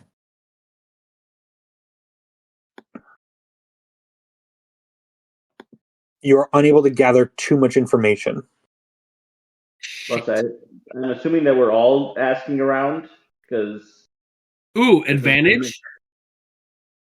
Yeah, if you want to all ask around, you certainly can. That's just what Harlow said he was doing. If you all want to ask around, you certainly may. We're kind of missing a person. Uh-huh. Mm-hmm. Don't roll with advantage, just roll me another check, John. God damn. I know.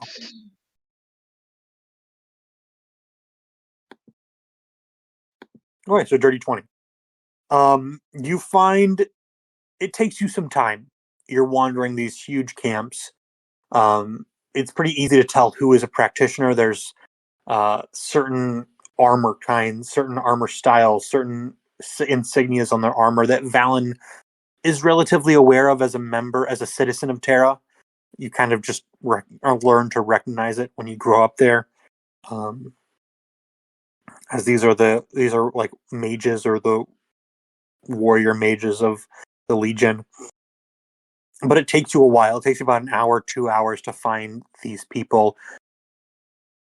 They're more focused on war magic and combative magic or defensive magic than they would be planar travel. But they give you some idea about how you would have to do it. You need to find something that is attuned to the plane in order to travel there. That is just part of the ritual that you need to travel to another plane. It is very difficult magic to do. That is about all you are able to learn, even with a dirty 20. Oh, good. We have money. Yeah. Oh, wait. Oh, wait. No, we don't. Someone you fucked got up the that, bag.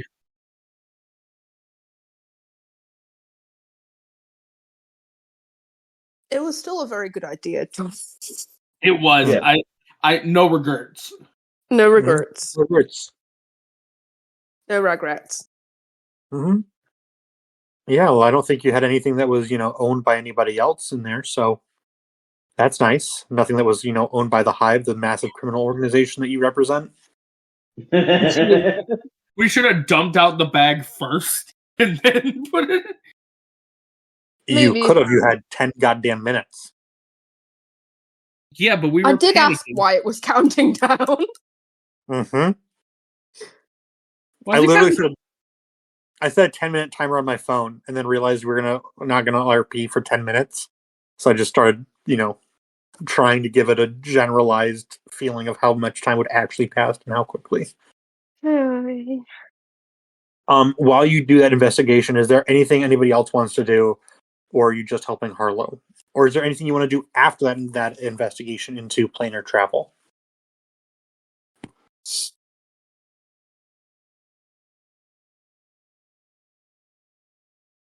I mean, Maybe talk to Ed. Maybe Ed can plane shift. Mhm. Ed cannot plane shift. But maybe they know who. Mm-hmm. Maybe they do. Harlow waits patiently like a very impatient kid.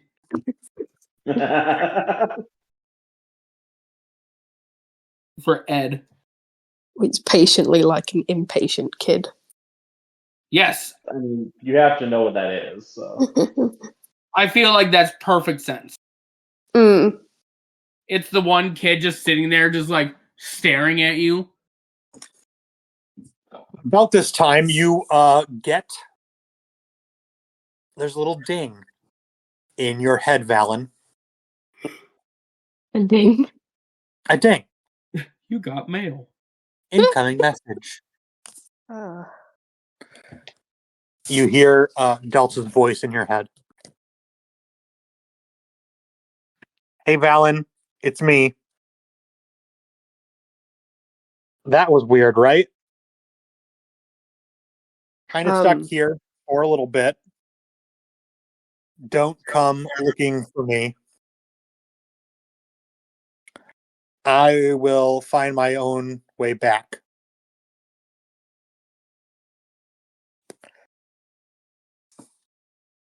Can I respond? You can respond in 25 words or less. Okay. Valen's like, hey, Delta. First of all, what the fuck? Second of all, okay. Please try to be safe. 7 more words. Hinga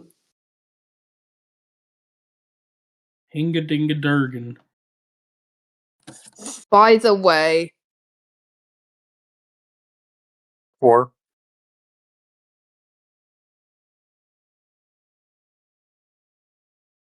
duck of many things.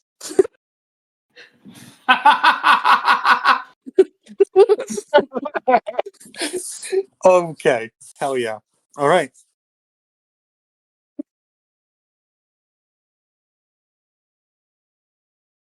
By the way, duck of many things. That's the perfect way to end the lesson.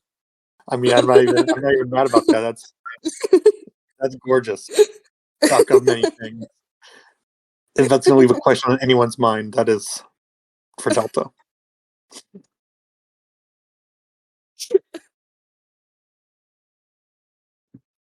It's basically Oh yeah. it's basically Valen's version of Jester's. You pooping? By the way, duck of many things.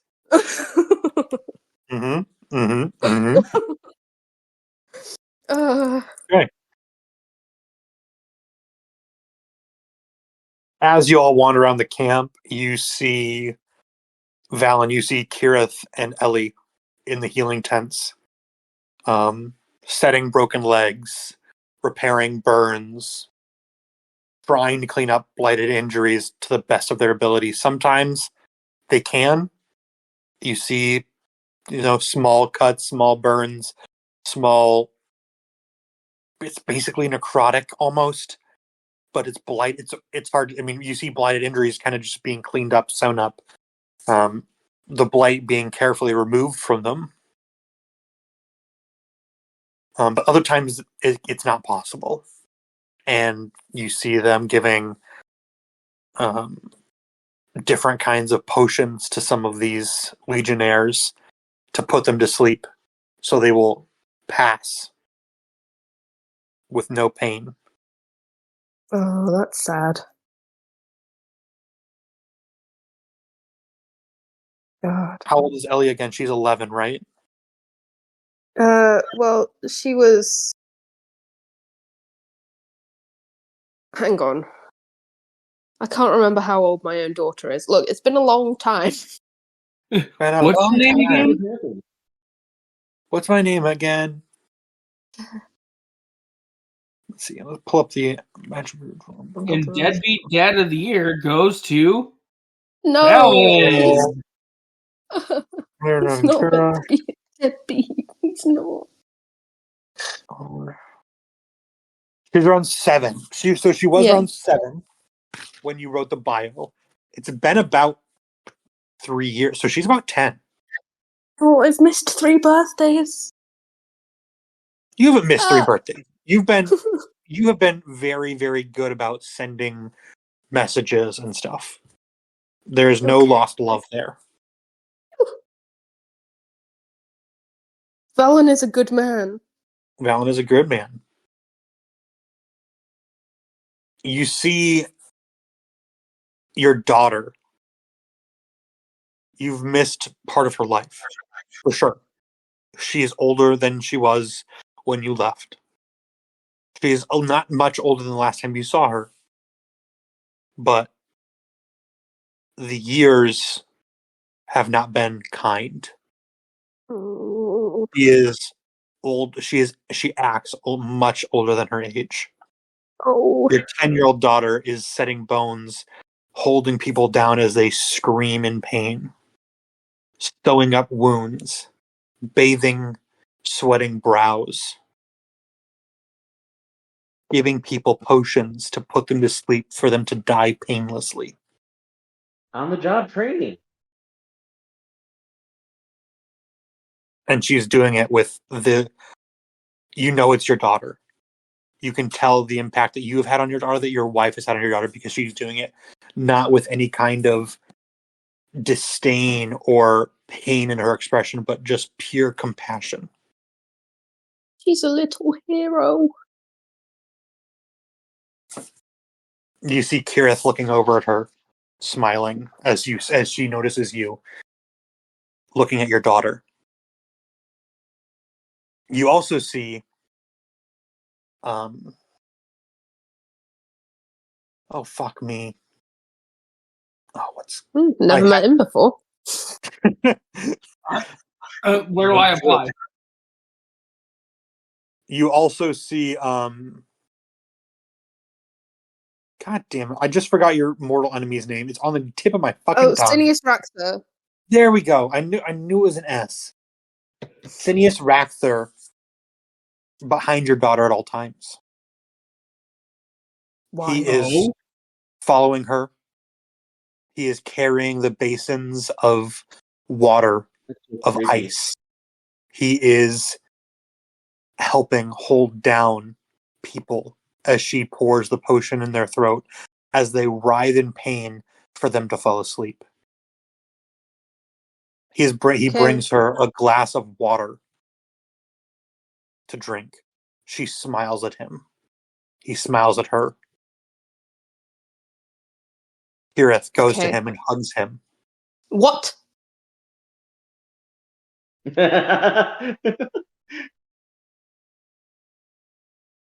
me Valen- a perception. Give me a perception check, Valen. Guidance. Actually, I'm gonna let you make this decision. Does Valen take the time to perceive something, or does Valen rush over in anger? He's gonna take the time to perceive. Okay, your So choice. He's not a rash person when it comes to his wife. But what does Bruce do? I mean, Bruce is just gonna watch Valen because he's at like jaw to the floor. Well, he wasn't there for the first part, so he doesn't quite Yeah, get Bruce it. doesn't really have full understanding of what's going on. And none of the rest of you really perceive. I mean, you guys are kind of too busy doing other stuff. Valen's the one who's focusing on his family. You guys know his family's there, but Valen's the one who's focusing on it. So roll me that perception check, Valen. Right. Swear to God.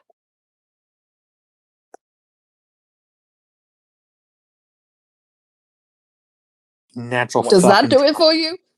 Oh yeah, that does it all. Valen, you see your daughter,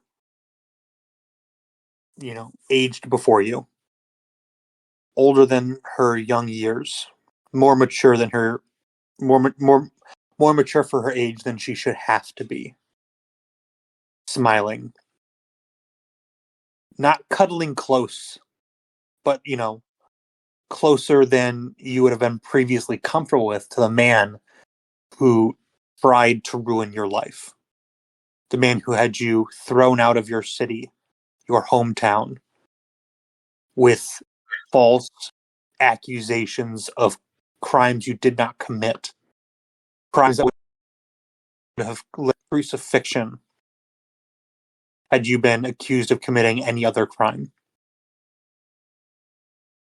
He is next to your family, being shown much more love by your family than you would ever imagine. With a 20 goddamn 6 perception, you can see around his neck, around his hands, are chains. Heavy metal chains. Bound to him, permanently attached. There is no lock on these. These have been forged around his body. Oh. Beneath the shifting robes that he wears, you see more chains hanging down across his chest, legs, back, every part of his body. His waist has a band around it with chains hanging from it. They make no sound as he moves around. But this man, this enemy of yours, now carries an unimaginable weight every day of his life. What the fuck has happened? What happened?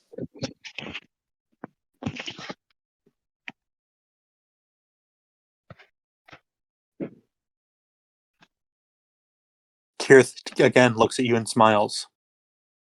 Gives you a little head nod. What? But what?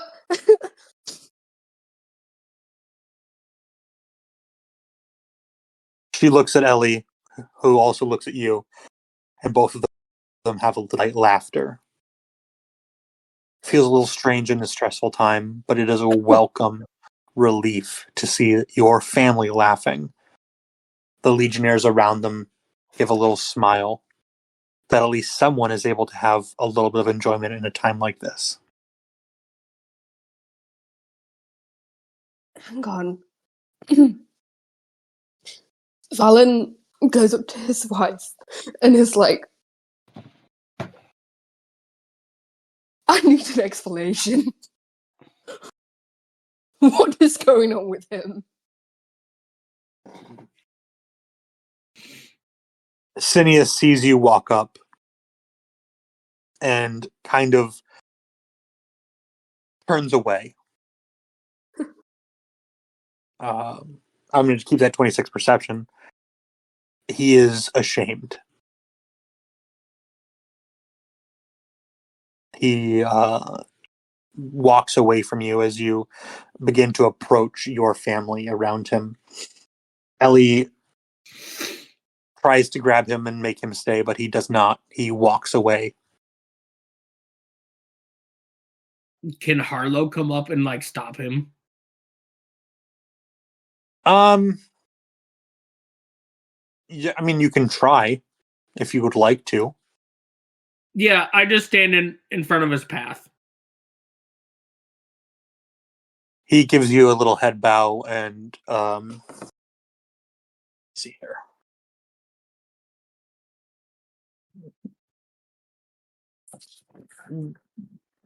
He tries to sneak off through another pair of legionnaires. Harlow He really does not want to be near anybody right now. This is not a situation that he wants to be in, and he is going to do everything he can to get out of it. Harlow cast command. Fucking Christ. Okay. How what word do you say? Stay.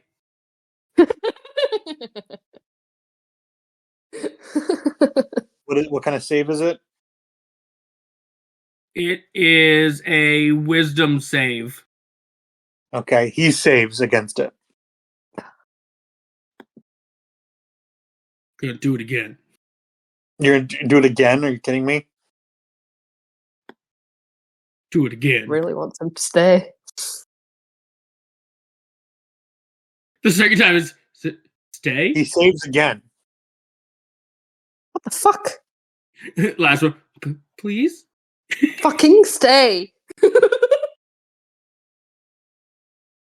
Valen, as you say that, he slows. He stands apart. He's 15 feet away, back turned to you. He stands. As you wished, he stayed. I scared him for you. He doesn't want to, but he will for you at this time. John made me laugh.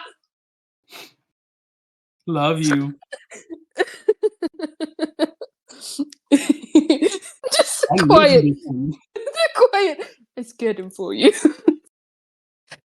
Kirith takes your hand and gives you a little smile. It says, I'm sure this is strange for you. With how long you've been gone. Understandably. Tara has seen much change, and so has our family. Oh.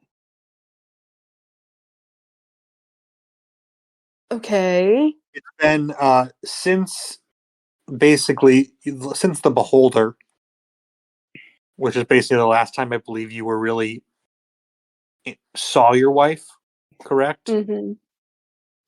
Yeah. It's been about a year to year and a half ish.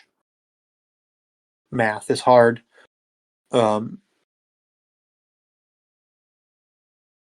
Kirith begins to explain. Now we can roleplay this if you want to, but let me know. Do you want to roleplay this, or do you want me to just tell you? We can roleplay it. I don't mind. Okay. Kirith turns to you and says, Cineas is sort of part of the family now. But let me explain. Oh. Okay.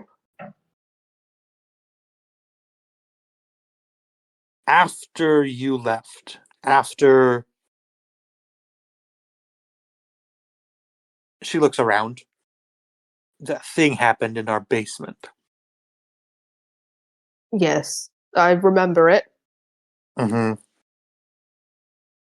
You tried to turn Cineas in. I did, yeah. Well, you didn't really try. You did. Apparently, the Emperor has had his eye on Cineas for quite some time. Mostly Smart. for other things. He didn't really care too much about some of his minor crimes, but obviously Cineas had some pretty strong opinions and pretty strong, let's say, enterprises of questionable Mhm. legality happening around Terra. Once all that was revealed, of course, he was expelled from the Senate. He was, well, how should I say this? They tried to crucify him. Sorry, tried? Yes, somehow.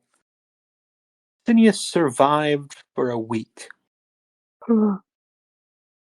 Okay. after being crucified. So doesn't that mean you leave him up longer? I mean, a week is kind of... Usually it takes a day. Maybe a day and a half. 7 days is unimaginable. The strain of that puts on the body. Just standing on that, with a nail through each wrist and a nail through the feet. The position you are in, taking a breath alone is next to impossible. You have to force your body up. She goes into medical explanation of how crucifixion works and how it kills people. It's typically by suffocation. Valen You is going a little bit pale. You literally cannot breathe. You have to push up on the nails that are nailed into your feet and stretch your back out to be able to breathe, which is one of the reasons crucifixion is so painful. He survived for 7 days. Mhm. She hands you a small glass of water. Thank you. By that time, Emperor Severin decided that he had suffered on the cross long enough and had him taken down. By that time, he was unrecognizable. Cineas Rakther, no one cared. No one. He was a urchin on the road, Right. cast aside. There were a couple legionnaires watching over him, but no one really knew that this was Cineas Rakther, one of the predominant sponsors of the gladiators, one of the eminent senators of Terra. Ellie was walking by, cool, and I've been teaching her a little bit of magic to the best of my ability. She took pity on this little cretin that she saw. Skin and bones he was. She had no idea who he was. He was skin, bones, blood pouring from open wounds. Gaunt. So she healed him. Scars remain. She's young. Her magic is imperfect. She calls out Okay. Cineas. Show him. And Cineas, lifts up his arms. The chains around his wrists slide back a little bit. And there you can see 2 holes. Healed over. But heavily, heavily scarred. I mean, Right. now you notice that the wrist, the hands don't move like they should. Oh, ooh. The pressure of these nails on the wrist have torn and mangled the tendons and muscles that move any part of his hands. When he walks, his feet are shuffling on the ground. He cannot lift or move his feet in any kind of proper fashion. It's not only the weight that he carries with him, it is the parts of his body are broken. She tried to heal them, but they didn't. It didn't take. Even I tried. Again, nothing. His body was mangled beyond proper repair. From my expertise. Right. He called out to her as she left, and that was when she recognized the voice. She ran home, crying. Of course, young girl. She's patting Ellie's head at this point, and she's just smiling at her mom, terrified that she'd done something wrong. Of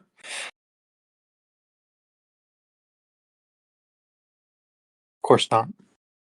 Our little Ellie has never done anything wrong, has she? With a little smile at you. Not one thing. So I went with her. I took her hand and I went with her to see this man who tried to ruin our lives. To see him in this state.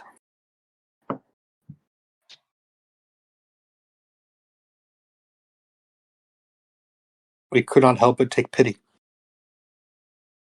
After everything we've been through, after everything we've seen, after everything he put you through. Love, it was nothing on what he had been through afterwards. Now I know that the trauma that he caused will never really truly heal in our family. But as we gazed upon him, he looked up at us. And through broken words, promised to serve us for the rest of his life if we did our best to help him. Huh.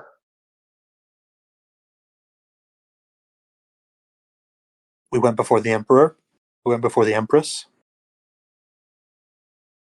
and requested that his life be remanded to us. As he had survived for 7 days being crucified, that his punishment was done to the empire, but his service to us would continue for his life. He's not a slave. He's free to go as he wishes. However, bearing a mark of the crimes that he caused, the unimaginable weight that he put on many different families across this entire empire, the emperor ordered him to wear chains for each member, for each crime that he committed. Each member of a family that he has hurt, killed, or affected in any way. And then Cineas walks a little bit closer. There are huts of these small, 3 centimeter, 2 centimeter chains, all around him.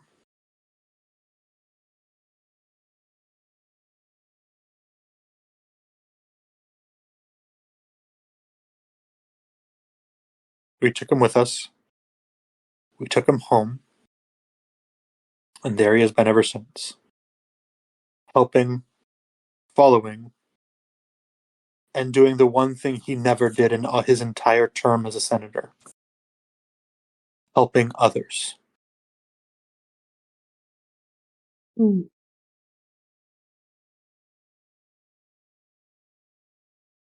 I don't know about you, Valen, but I think that's a worthy punishment for a lot of what he's done to us. Yeah.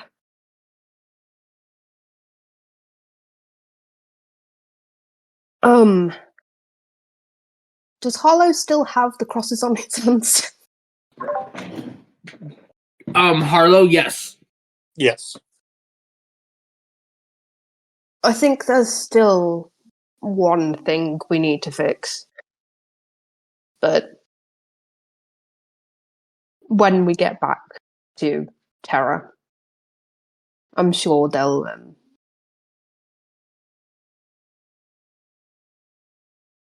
happily remove the crosses from Harlow's hands because, well, he's done nothing. I did nothing. The Emperor for sure will most certainly have them removed. He is aware of what has happened. The Empress is aware of what has happened. I believe even the City Watch, the Legion, that is the Terran Legion, which she smiles and looks around. Everyone here is aware of what happened. This is not some small thing, love. This is...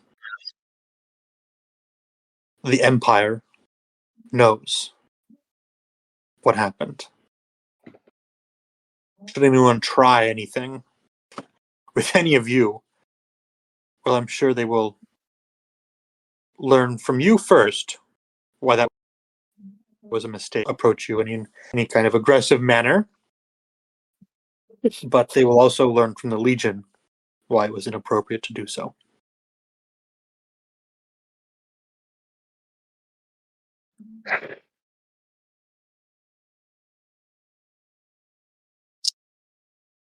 I don't know what to say.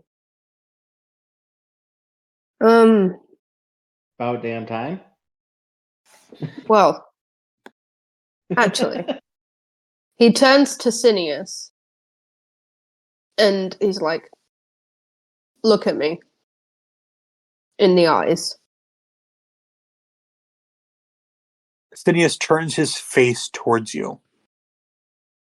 This is the first time you've seen Cineas's face up close in many, many years.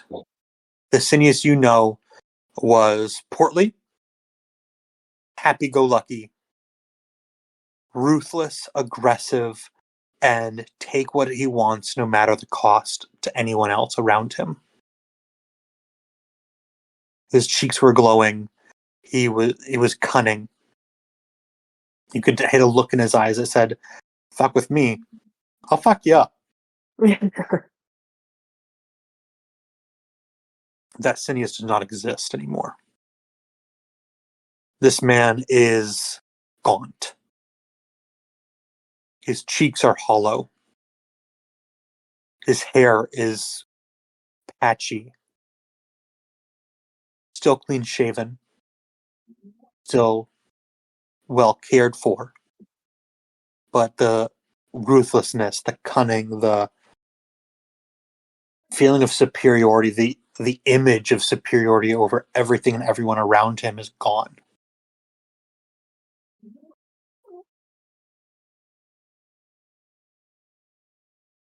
He looks at you briefly in the eyes and quickly averts his gaze. No. I said look at me. He looks up at you again as a small tear falls from one eye. And Valen walks right up to him.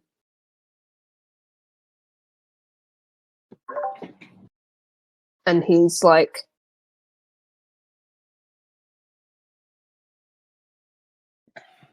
he takes a deep breath and he's holding his head up high. And he goes, I forgive you.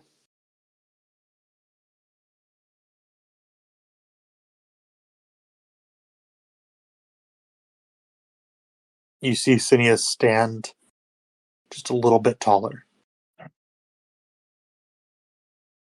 He doesn't speak. He just bows his head a little bit towards you. Keeping the eye contact for the most part, turning his eyes down a little bit. But recognizing that you are, in fact, his better now. He serves you. He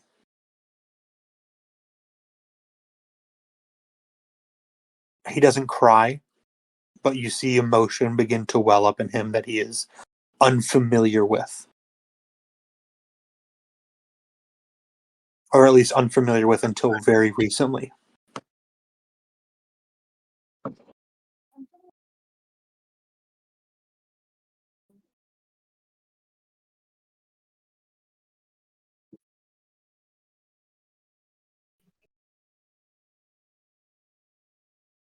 Thank you,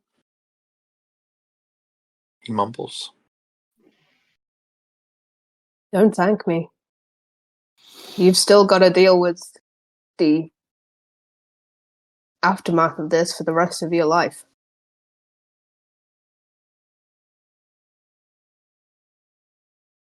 But I forgive you because holding on to a grudge like that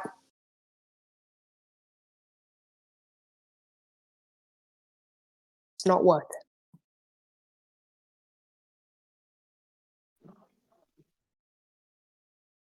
Bows his head even deeper.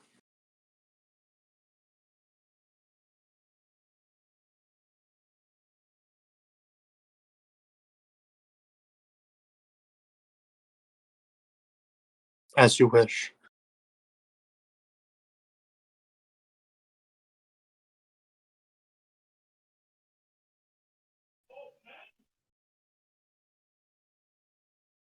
If it were up to me,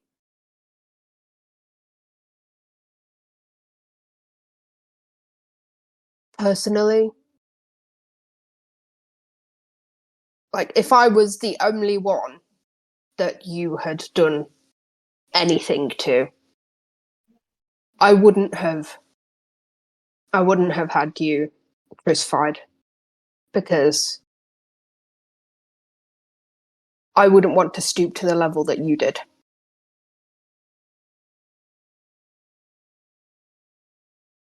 But that was out of my hands, and you're here now.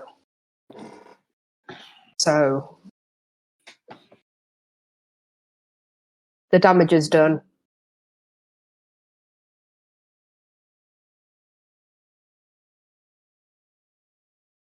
And I think you've learned your lesson.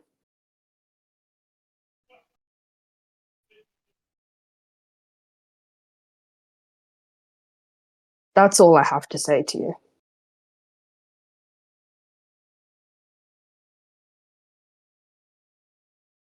But it's been a long time coming.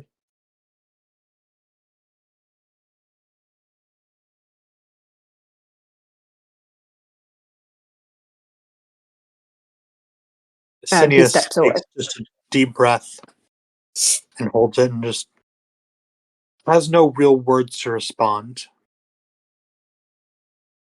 He knows that, I'm sorry, is just kind of going to fall on deaf ears at this point. It doesn't mean much from coming from someone right now, from him, like right now.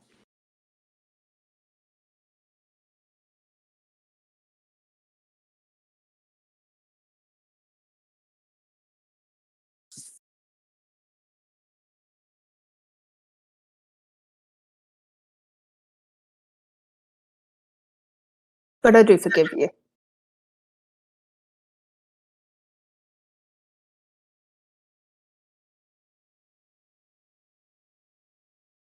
He bows his head again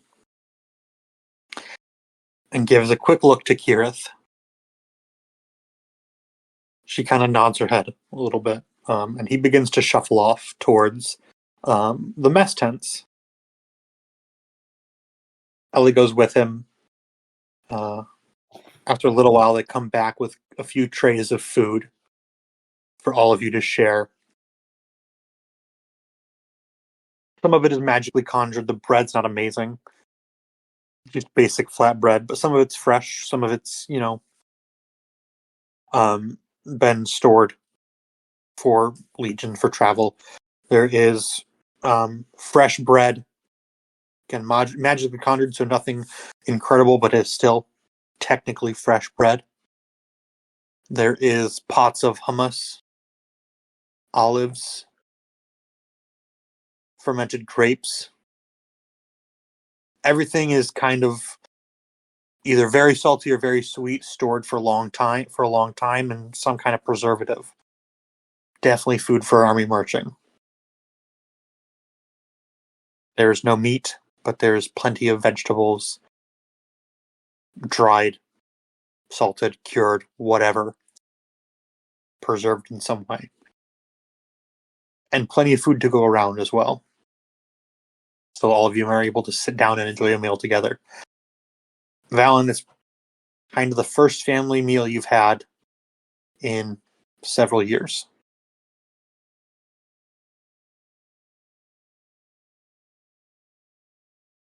You see Cineas begin to open up just a little bit as Ellie just sits there telling him jokes.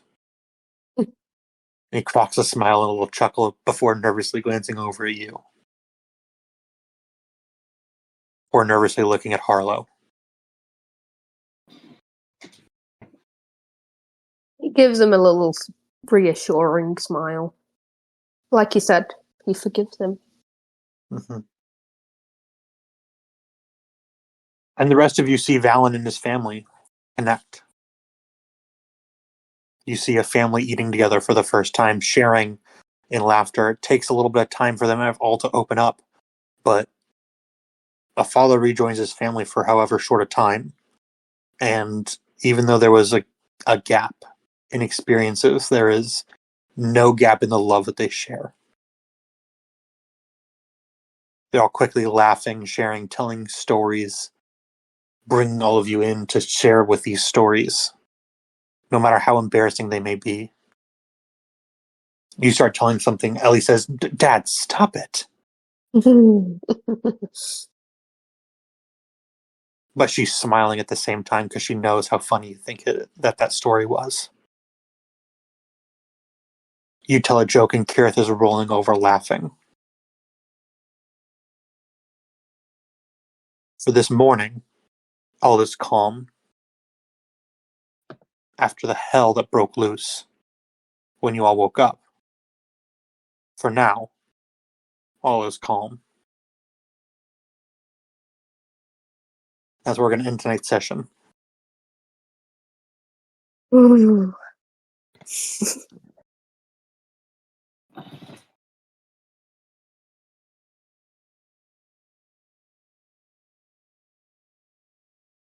Speechless.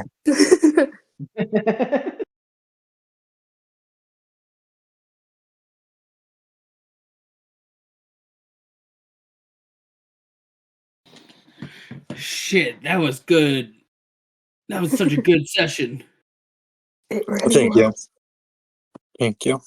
Hold on. I'm trying to get Krieg to stop recording. Destroying the bag of holding. Potential affair with Cineas. Potential affair. Oh, fuck off. I mean, Was anyone Not else? gonna lie, I was a little bit scared. I was gonna say, what